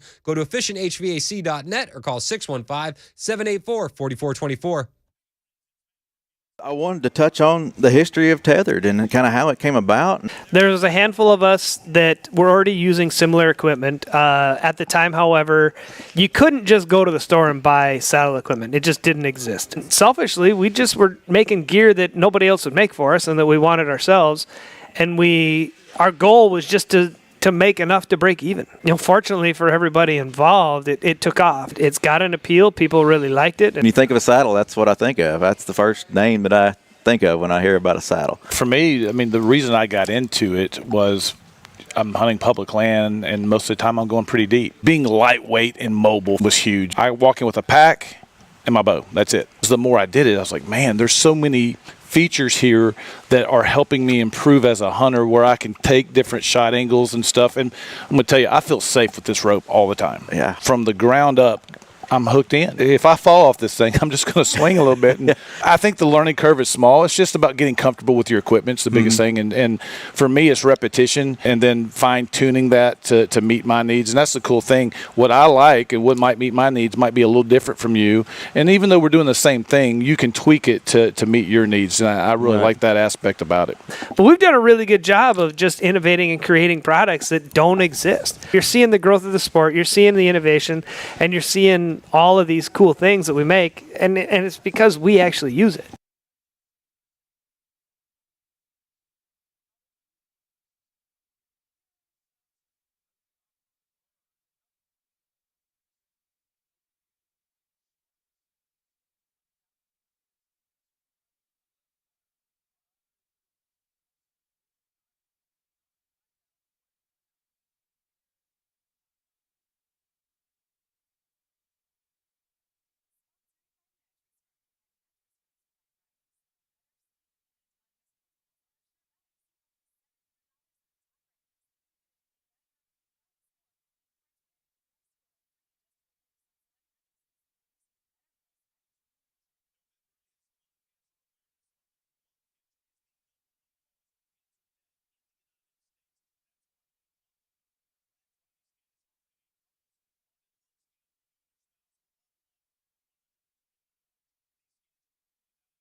For many of us, generators are becoming a must-have household appliance. From unpredictable weather to surprise outages, it's better to be safe than sorry. Generator Supercenter of Nashville offers fast and easy installations with 24/7 service and monitoring to all brands of generators and expert repairs done right. Our mission is to make owning a backup generator simple and easy. Visit your local store today or check us out online. Generator Supercenter of Nashville. We serve all Middle Tennessee.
Got a crash in Wilson County that's really slowing things down on I-40. The crash is eastbound right there at the Commerce Road overpass.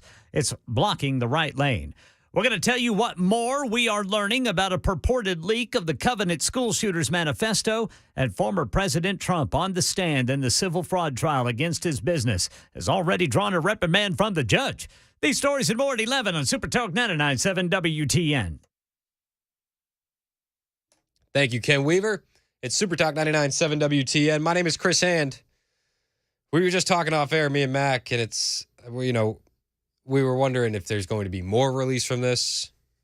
And Mac was like, he had how many people did he have watching his Rumble? It was over 200,000 people watching. And that's just his, that's not the YouTube. That's just Rumble. That's more than he's ever had. So we're wondering if more of this is going to come out, or if this is something that he would drag out to increase views. Increase content. Yeah, increase views. And we both said that's probably not the case. Probably not. It doesn't seem like he has kids. I don't think he would do that. And I was watching a little bit of it, Chris, earlier on at the beginning of our show when you were doing your interview, and yeah, it seemed like he was extremely, sincere and truthful, and that was his objective here, is to release the truth. And I think that it does need to be released, and the truth matters. What this person's motivations were matter. And we're just now getting to the bottom of it, though it seems like it's just confirming everything we already thought. More reaction on the Nashville Covenant Shooter Manifesto being released, and more calls from you next. It's 11 o'clock on Super Talk 99.7 WTN. Ken Weaver with the latest headlines right now on Super Talk.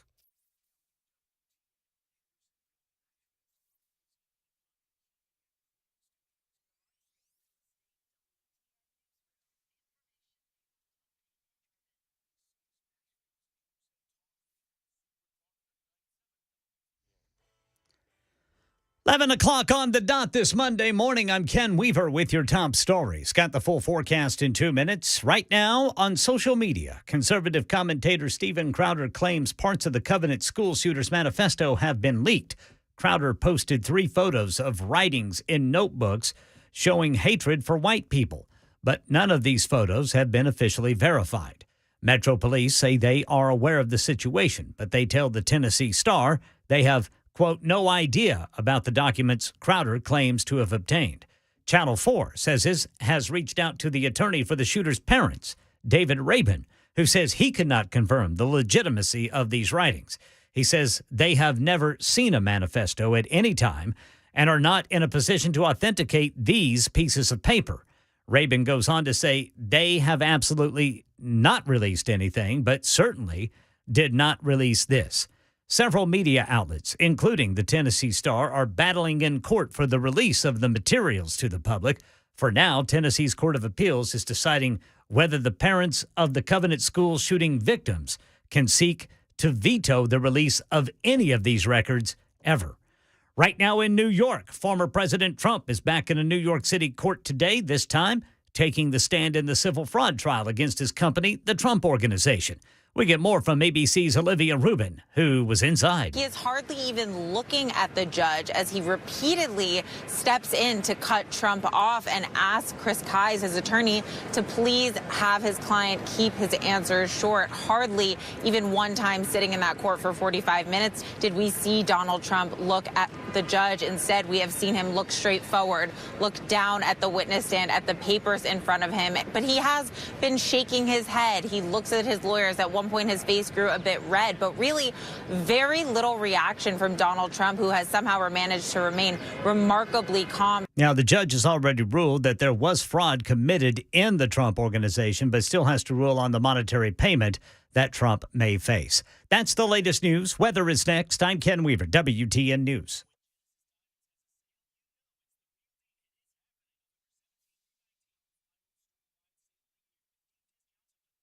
My name is Shannon Jefferson. I was cross-addicted, crack cocaine and heroin. I OD'd 4 times. Well, 9 times in all, but in this instance, 4 times in 2-month period. It's not a second that goes by. It's not somebody that you call or talk to. This program really helped me to get my spiritual man back. It's like I'm a man again. They taught me how to really be a man. you can help. If anybody can help the mission out and save one, that means a big deal. Because for me, it wasn't just helping my life, it affects my whole family. They feed the homeless, they give clothing, nothing goes to waste. Everything helps when it comes to mission. I mean, words can't describe how much I feel deeply about this mission.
Super Talk 99.7 WTN. It's 11:05. My name is Chris Hand. Reaction and taking your calls on what we're seeing now from the Nashville Covenant shooter Audrey Hale. Steven Crowder got his hands on the manifesto, and we're reacting to it in real time, just like you are. We're learning about this at the same time you are. You know, this is it's wild. It's wild to have news like this break. If you have not seen the manifesto, if you have not read what it says, you can check it out on both of our social feeds at Chris Hand on Air or at 99.7 WTN. And, I mean, this is a big story. Now, it starts out with Death Day written at the top. A handgun drawn, targets drawn. It says, "Today is the day has finally come. I can't believe it's here. Don't know how I was able to get this far, but here I am. I'm a little nervous, but excited too. Been excited for the past 2 weeks. There were several times I could have been caught, especially back in the summer of 2021. Now, both Mac and I caught that line and thought that stood out to us. Yep.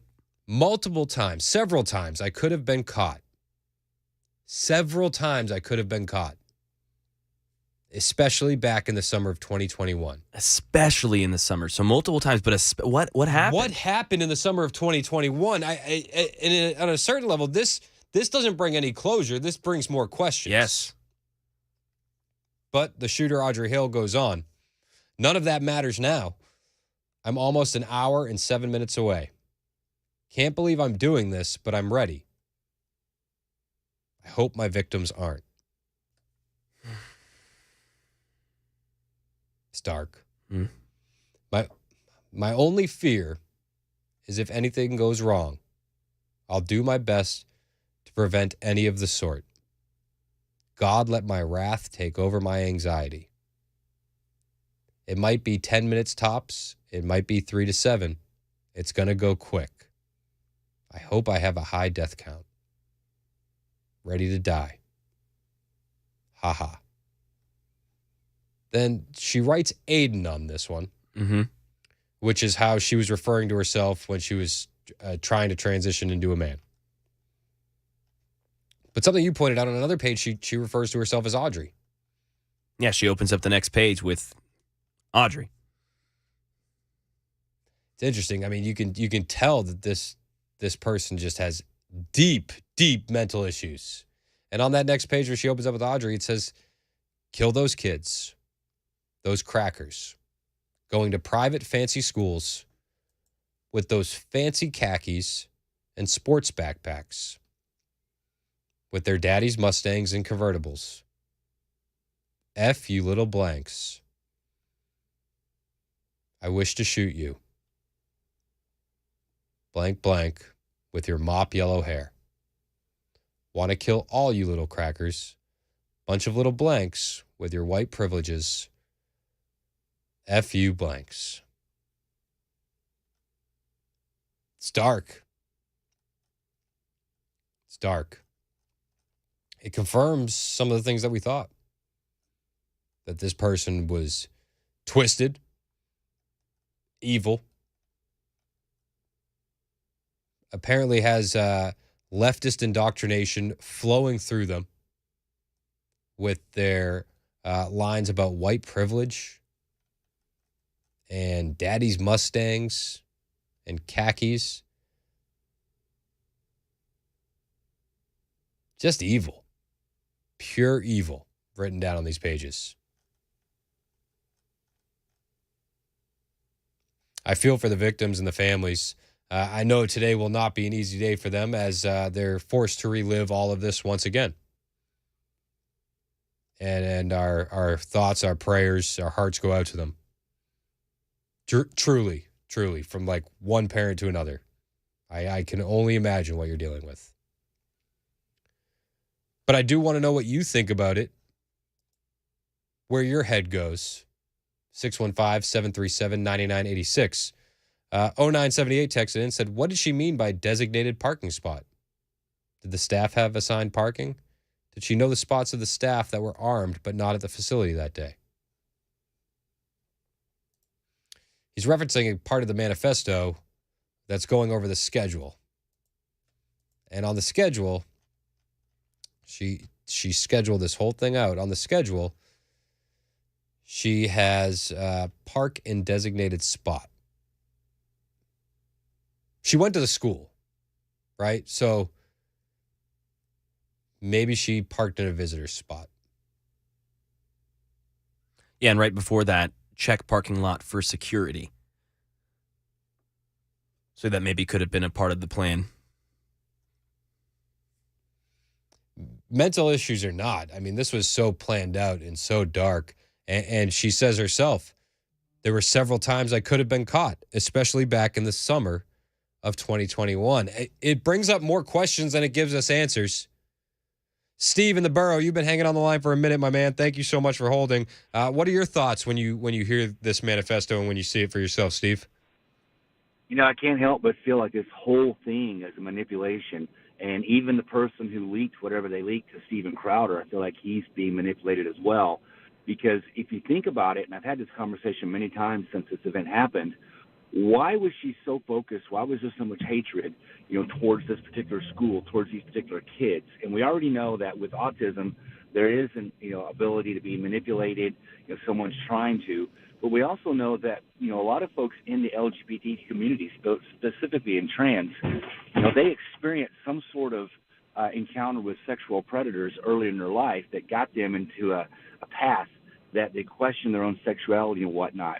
And in looking back at this, you got to think, what would be so dark that they would want to hide it and keep it from public? And, you hope and pray that it wasn't, that she encountered a sexual predator at the school when she was a student and came back for revenge. You hope and pray that's not the case.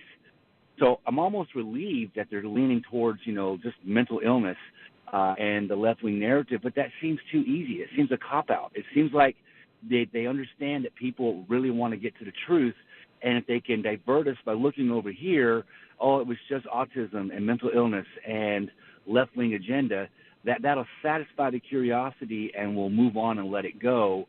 And if there is a deeper, darker truth being hidden and buried right now, that people will stop digging for it because they'll be satisfied with this little nugget that's been leaked. The whole thing just feels like a manipulation.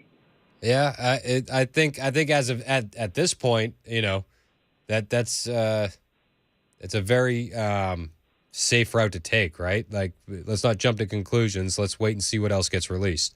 And I appreciate the call, Steven. I appreciate you holding on for so long, man. Thank you.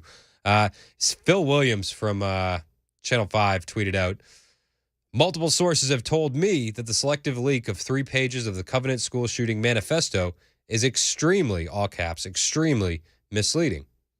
People who have read the whole thing say there's something in there for everybody. Another, she hated everybody. Phil goes on to say, this is why journalism organizations have argued for the release of the shooter's writings, so the conversation can be based on facts, not someone's spin. I don't know how you can put spin into it when she's writing about little kids' white privilege. I don't know. Is that spin, just reading what she said? Is there a page that we're not seeing where she talks about black privilege? You know what I mean? I don't know how that could be spin or misleading.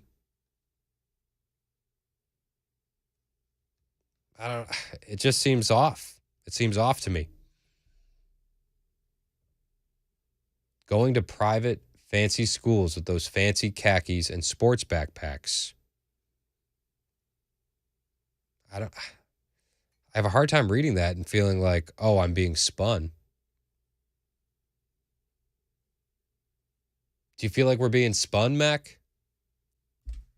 No, I don't. I think that is poor verbiage, is what I'd say. I know what Phil's trying to say, and there may be other pages that are filled with, hate and deceit and all those things. But, what you're saying, Chris, I mean, I don't know how you spin wanting to kill little white kids.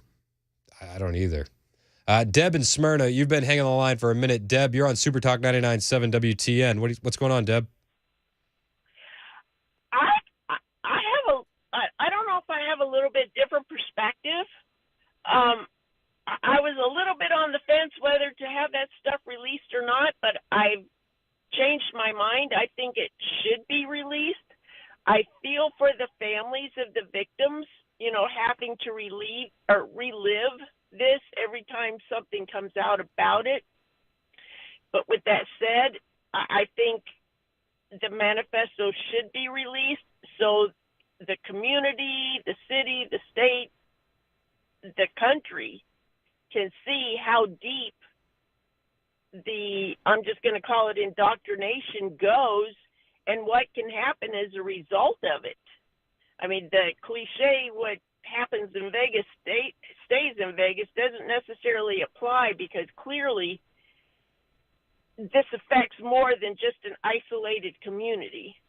And I think people should be aware when, like you had an earlier caller that said she went to the school only goes to 6th grade. So what happened between 6th grade and college? Mm-hmm.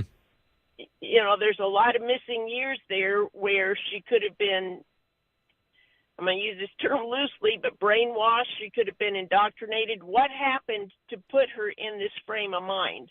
Yeah. I think people need to see, if a kid goes to school and they get fed something for years on end, this could possibly be an end result of a certain type of indoctrination, and it doesn't affect, just one person, one family, one community. It could potentially affect the whole country. Yeah. And I think people should be aware. I'm with you, Deb. I think the more knowledge, the better, right? And I don't think, right. Yeah. Hey. But again, I feel for the families of the victims that have to relive it. But it's, again, it doesn't just affect one little community. It affects everywhere. Yeah. No, I'm with you. Thank you so much for the call. It is 11:18 on Super Talk 99.7 WTN. My name is Chris Hand. We're going to have more reaction and updates from this manifesto. And my friend John Amachuku, Rev Wu, is going to be calling in with his thoughts. We'll get to that next. It's Super Talk 99.7 WTN.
We'll tell you what we're learning about claims that part of the Covenant School Shooters Manifesto have been leaked and posted to social media coming up at 11:30 on Super Talk 99.7 WTN.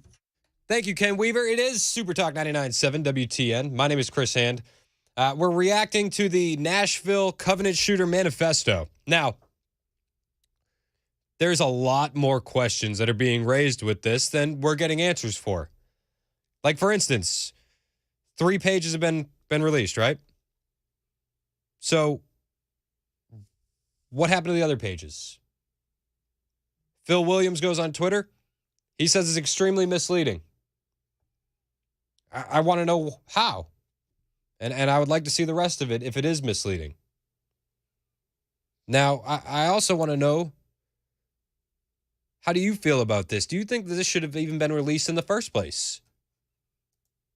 What's your instant first take upon hearing what's in the manifesto? 615-737-9986. 615-737-9986. Let's go to Dave. He's been hanging on the line the longest. Dave, you're on Super Talk 99.7 WTN. What do you think? Do you think that we should even be reading this on the air, Dave, or do you think we're kind of overstepping? I think absolutely it should have been released a long time ago. And I have like 4, questions I would ask. Should we be surprised that this young lady did this after having taken all the drugs that she's been on? I mean, it changes your behavior. It's well documented that many of the mass shooters are on legally prescribed drugs. Secondly, what about the community she hangs around with? Mm-hmm. Are they influencing her in this regards to change her and make her think that she's a victim? Does society do an injustice to people like this because we allow them to think that they can change themselves from something that God created them as, that they can become a man as opposed to a woman?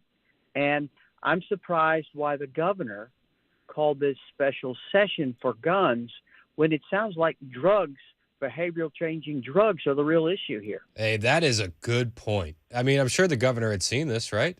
You would imagine that he'd seen it. He was against it, bringing it out. Yeah, hey, that's a great question to ask, Dave. Thank you so much for the call. I really appreciate you, pal. Let's go to Tim in Gallatin. Tim, what's your initial thought upon hearing this? Are you glad that this has been released? Oh, absolutely. Absolutely glad. I got 3 points. First, yes, it should have been released long time ago. Second point is Phil Williams is, in the very least, not interested in the release of this information. He constantly goes after low-lying fruit. And the third thing I would like to talk about is kind of expounding on what Dave just talked about, which was if this person was under a doctor's care, why is no one looking into the fact that she should have been excluded from gun ownership to begin with, legal gun ownership? It's not to say that she couldn't have purchased a gun illegally, but by all indications, she's a coward and wouldn't have the connections to purchase a gun illegally. But she could have. But the fact is, she didn't. She purchased a gun legally when she really shouldn't have had the right to. And where were her doctors when all this was going on? Yep. I think those are all good points, Tim. Thanks for the call. I really appreciate you. Let's go to Cindy in Nashville. Cindy, after hearing all of the things that we're hearing, do you understand why they were concerned in releasing this? Well, sure I do, but I don't think it matters really one way or the other. Here's the thing. You've got somebody that's mentally ill. How are you going to know how to deal with that? We've had how many mass killings, how many shootings, school shootings now. We know all of this information, and it's not stopped. So I think it's really sad. I think it's hard on Audrey's parents and her brother, and I think it's really hard on the Covenant School victims. Mm-hmm. And I just don't think it will help at all for us to read it. I think it satisfies our own morbid curiosity. Sorry, but that's just the way I believe. So you don't think that there's anything to be gained from getting this? Well, if we'd have gained something, we'd have gained it years ago. We have all these other manifestos. We've looked at them. What have we done? Fair enough. Thanks for the call. Cindy. I appreciate you. 9495 texted in, said, some people may need to hear this just as a warning sign for their own family and children. I know it's hurtful, but I don't see any negative that comes of learning more about this person and their intentions and motivations. I think that's on point. Yeah, reading some stuff right here, Chris, about when this all happened and Hale purchasing these weapons and all this stuff. You know, you see here from CNN right after that shooting happened. Metro Police Chief Drake said police did not know about Hale's issues. No evidence has surfaced that Hale was believed to be a threat before this week, which brings me back to that first page, that sentence that you and I pointed out. Then what happened in the summer of 2021? When she said, I almost got caught several times. Especially in the summer of 2021. That's such a red flag. Those to are me. contradicting statements there. I don't know. So you said the Metro Nashville, John Drake said that police did not know about Hale's issues. No evidence has surfaced that Hale was believed to be a threat before this week, which would contradict her writings. Yeah, who almost caught her in 2021? Exactly. And several times. You know, that text from 9495, it's like a wake-up sign for people in their own family and children. I know it's hurtful, but it's the truth. Honestly, where were the parents? Where were the friends? Where were the coworkers? How could no one see this coming? I have a hard time believing that. Let's go to Alan and Morrison. You're on Super Talk 99.7 WTN. What's up, Alan? Hey, I got my first comment is that I grew up, my grandpa learned me early on that silence is a form of agreement. You know, when a child gets battered in a home and other people know it, they're really trying to hide it, but whatever it is, they're agreeing to it. So if we don't get that stuff out there, you know, we'll eventually just, you know, it's just like we're all agreeing to it. It's you know, it just happens, you know what I'm saying? But we need to learn from it. We need to see the manifest. We need to hear the manifest. Yeah. We need to know if the police went wrong. We need to know if the detectives that was on the case and the doctors, you know, I know there's privacy things, but that comes to a point where, you know what I'm saying, the public needs to be aware for safety reasons. Yeah. You know, and if anybody's capable of telling you this person's gone beyond my help, you know, hey, I've got to turn it over to the authorities. Hey, I totally agree with you, Alan. Thank you so much for the call. It's 11:30 on Super Talk 99.7 WTN. Ken Weaver's got the latest headlines.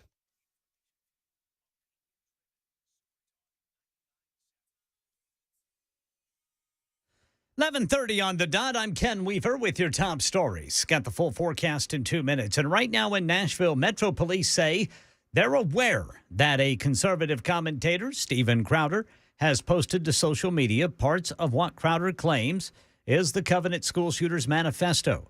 But Metro Police say they have, quote, no idea about those photos, per the Tennessee Star. Channel 4 says the attorney for the shooter's parents claims he is unable to authenticate what is on those photos of pieces of paper. The person who killed 3 9-year-old children and 3 adults that day left behind at least 20 journals, a suicide note, and a memoir. Right now in New York, the judge in the civil fraud trial of former President Trump's businesses has an issue with the length at which he's answering his lawyers' questions. He has remained remarkably calm. He has been answering polite, although long and winding answers, which is what the judge has an issue with. And he is hardly even looking at the judge as he repeatedly steps in to cut Trump off and ask Chris Kise, his attorney, to please have his client keep his answers short. Hardly even one time sitting in that court for 45 minutes did we see Donald Trump look at the judge. Olivia Rubin reporting. And that's the latest news. Weather is next. I'm Ken Weaver, WTN News.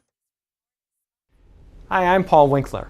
One of the things you hear me talk about frequently on my radio show that has been going for over 20 years in the Nashville market is that annuity sales are not necessarily a great thing for the end investor.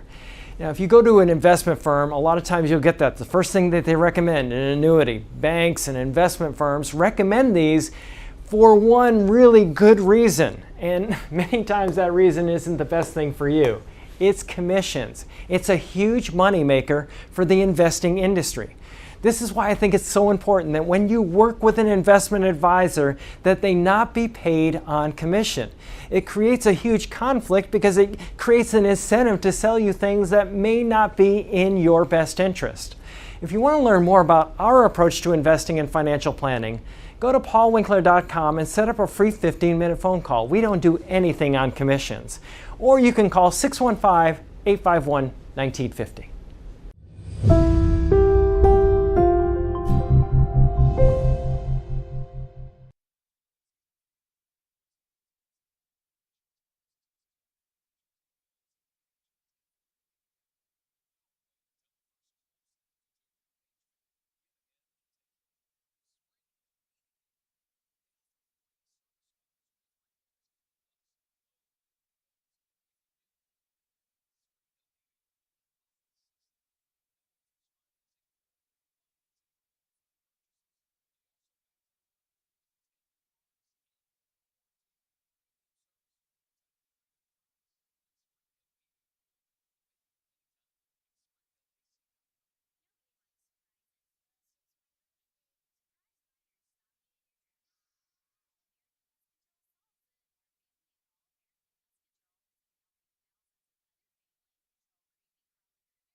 Hey, it's Chris Hand for my friend Jan Whitfield, Dental Plans with Jan. Are you a small business owner? Do you own a salon, landscaping? Do you maybe have a daycare or a moving company? Well, if you have 2 or more employees under your belt, I have something that you can get for them.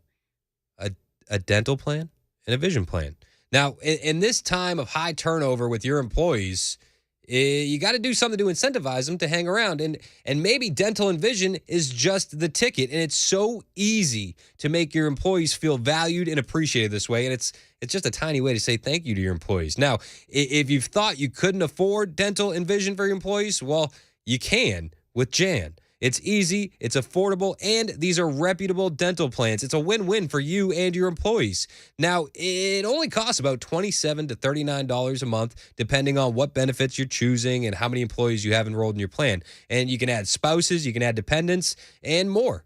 It's so easy. A 15-minute call with Jan will get you and your employees dental and vision.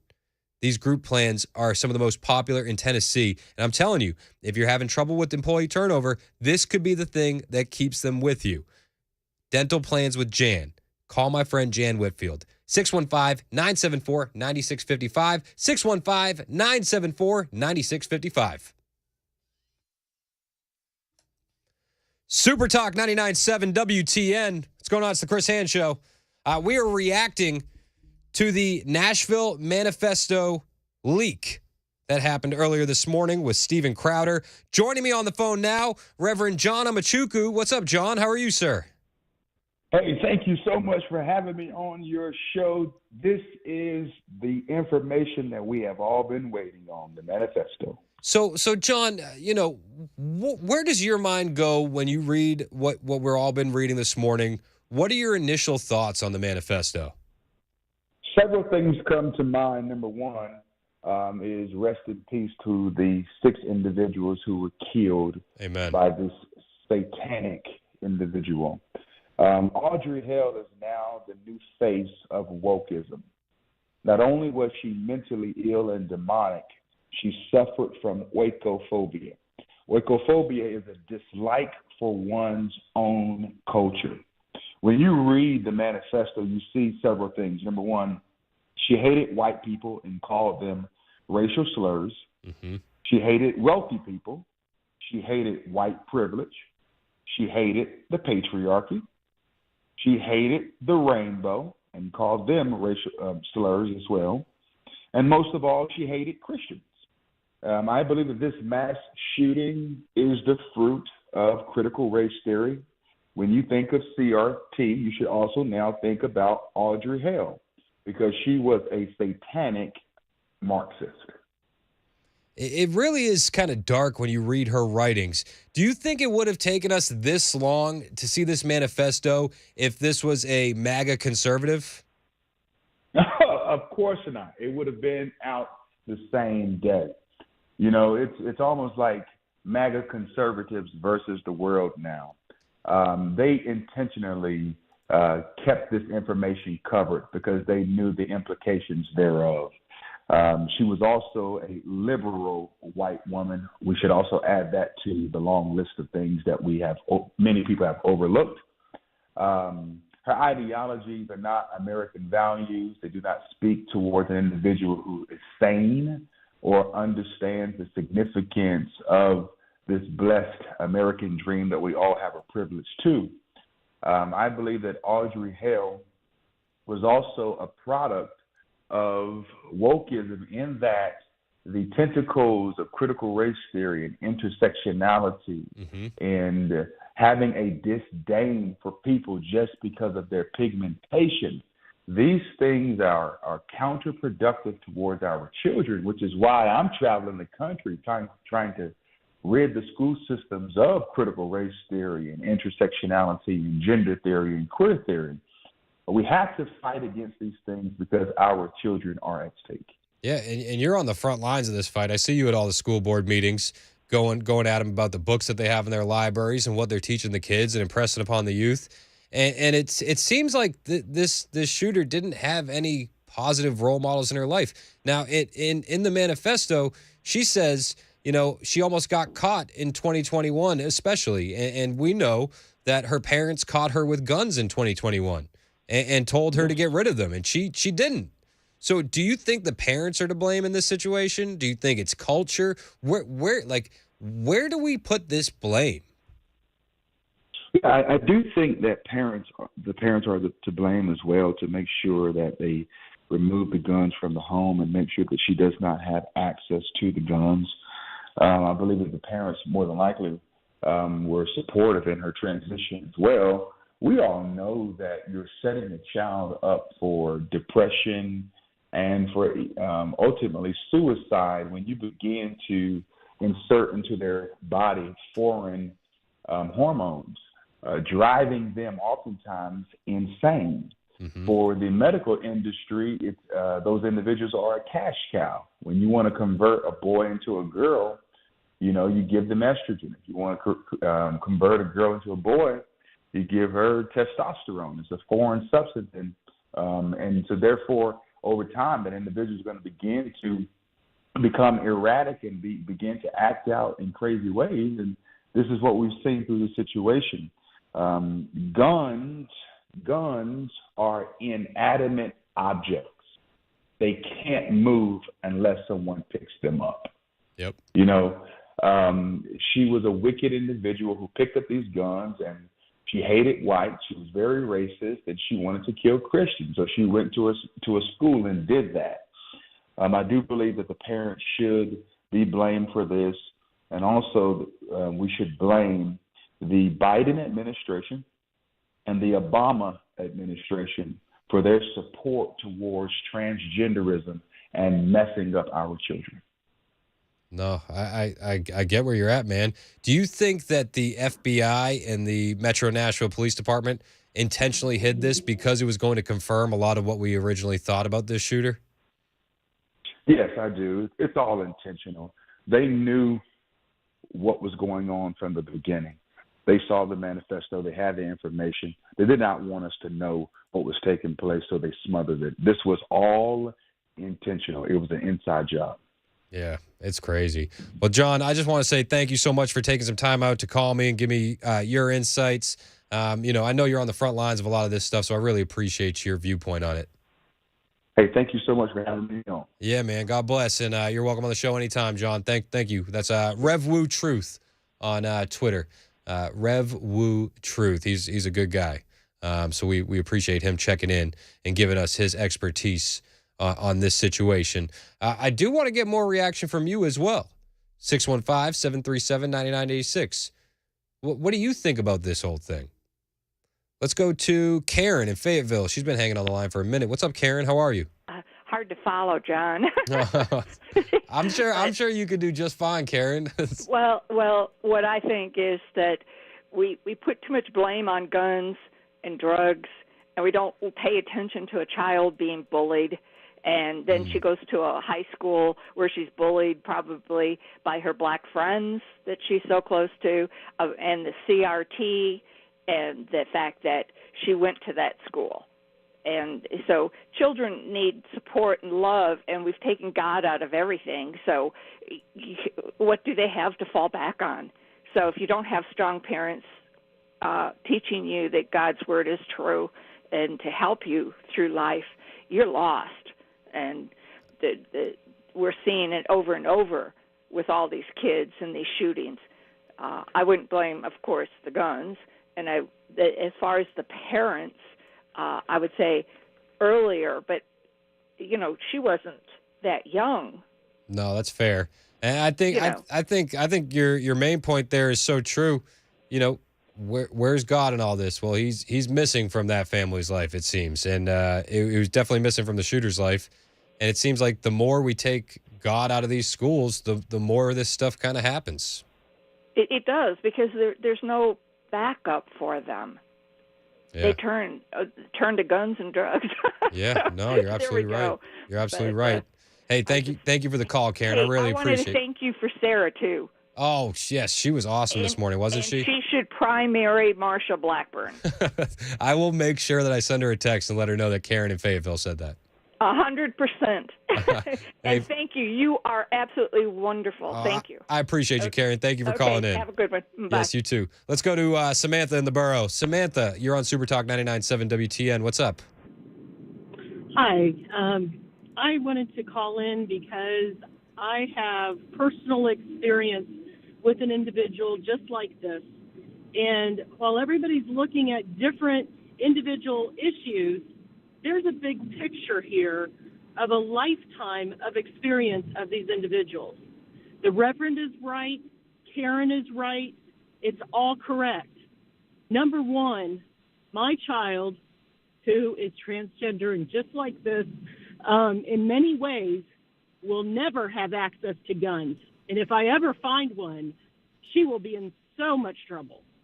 Number two, she has been, from the 6th grade on, she was indoctrinated by the Metropolitan School District on being transgender, and the little boys in the school saying, you don't look like a little blonde petite girl, so therefore you must be a man. And then in her freshman year of school at Metro Public Schools, the librarian came to her, or the teacher of the medical department came to her and said, because you had a birth defect when you were a child, you obviously have a birth defect on your sexuality. And my child became suicidal. She went to the emergency room. They wouldn't let me talk to her. They put her in a psychiatric hospital that she was not given permission to go to. And the Vanderbilt Psychiatric Clinic told me that I needed to be separated from her as her parent. I went and pulled her out, and I put her in a different program that was much more logical. She has had psychiatrists that have overdrugged her. There has not been one lab test on her to see what level of drugs are in her system. And so I am just over the top on this subject. When this happened at Covenant School, it scared me to death. And I took her to a psychiatrist, and I wanted to make sure that she did not have any of the traits that this shooter had, because when these kids have this type of narrative told of them, they're told not to trust their pastor, they're told not to trust their parents, they're told not to trust anybody but the teachers at the Metro Public Schools on this subject. And I can tell you, there was no social counseling for my child who has autism. There was no monitoring of her medication. There was nobody who would stand up at the schools and say, oh, this is wrong. And so this is the result of what you get when there are multiple failures in society. It's not just one thing. It's not something that you can read a manifesto and say, oh, well, we're going to point to this and we're going to change it. No, it's a combination of a ton of different things. The Reverend doing his job like he's doing, parents doing their job. I taught my child, I said, you were made of God. God knew you before you were in the womb. He has a purpose for you. I don't care who you think you are, but God knows who you are. So you better seek him out to find out before you make a big mistake.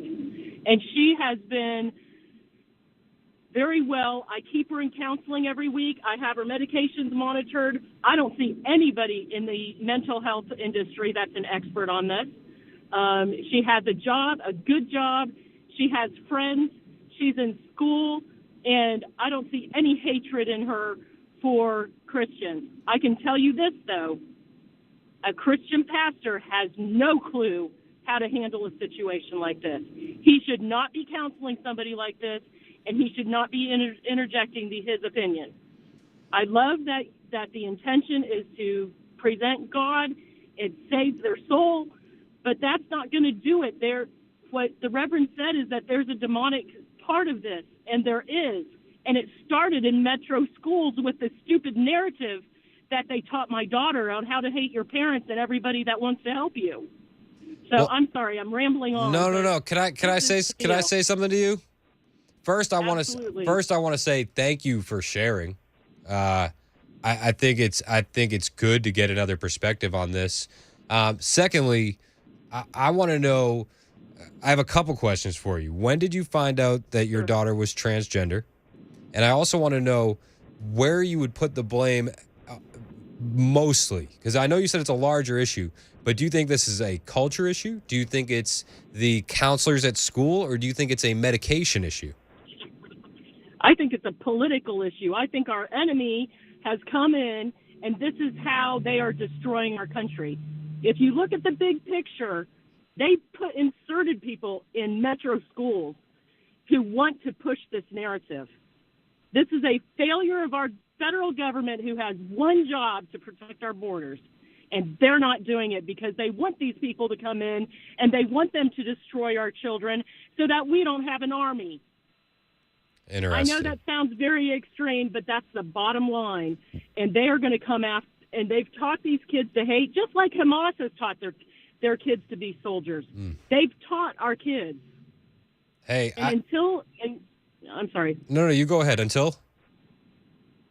Until somebody gets a handle on teaching the kids before they even leave preschool on how to not be indoctrinated, on where to look, what to do, that they can trust their parents, they can trust their pastors, and they should not listen to the people at school.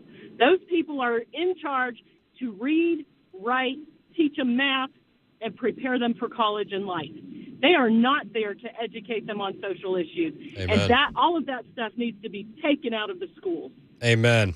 Thank you for the call, Samantha. I really appreciate you, and I appreciate your strength for sharing all that with us. I really do. Thank you. Yeah, thank you so much. It's 11:52. Super Talk 99.7 WTN. Matt Murphy's here. He's going to check in with us. We're going to get his thoughts on this and see what we got coming up on the Murphy Show. 11:52 on Super Talk 99.7 WTN.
Super Talk 99.7 WTN, 11:57. My name is Chris Hand, joined in studio by Matt Murphy. What's up, Matt? Hello, Mr. Hand. How are you?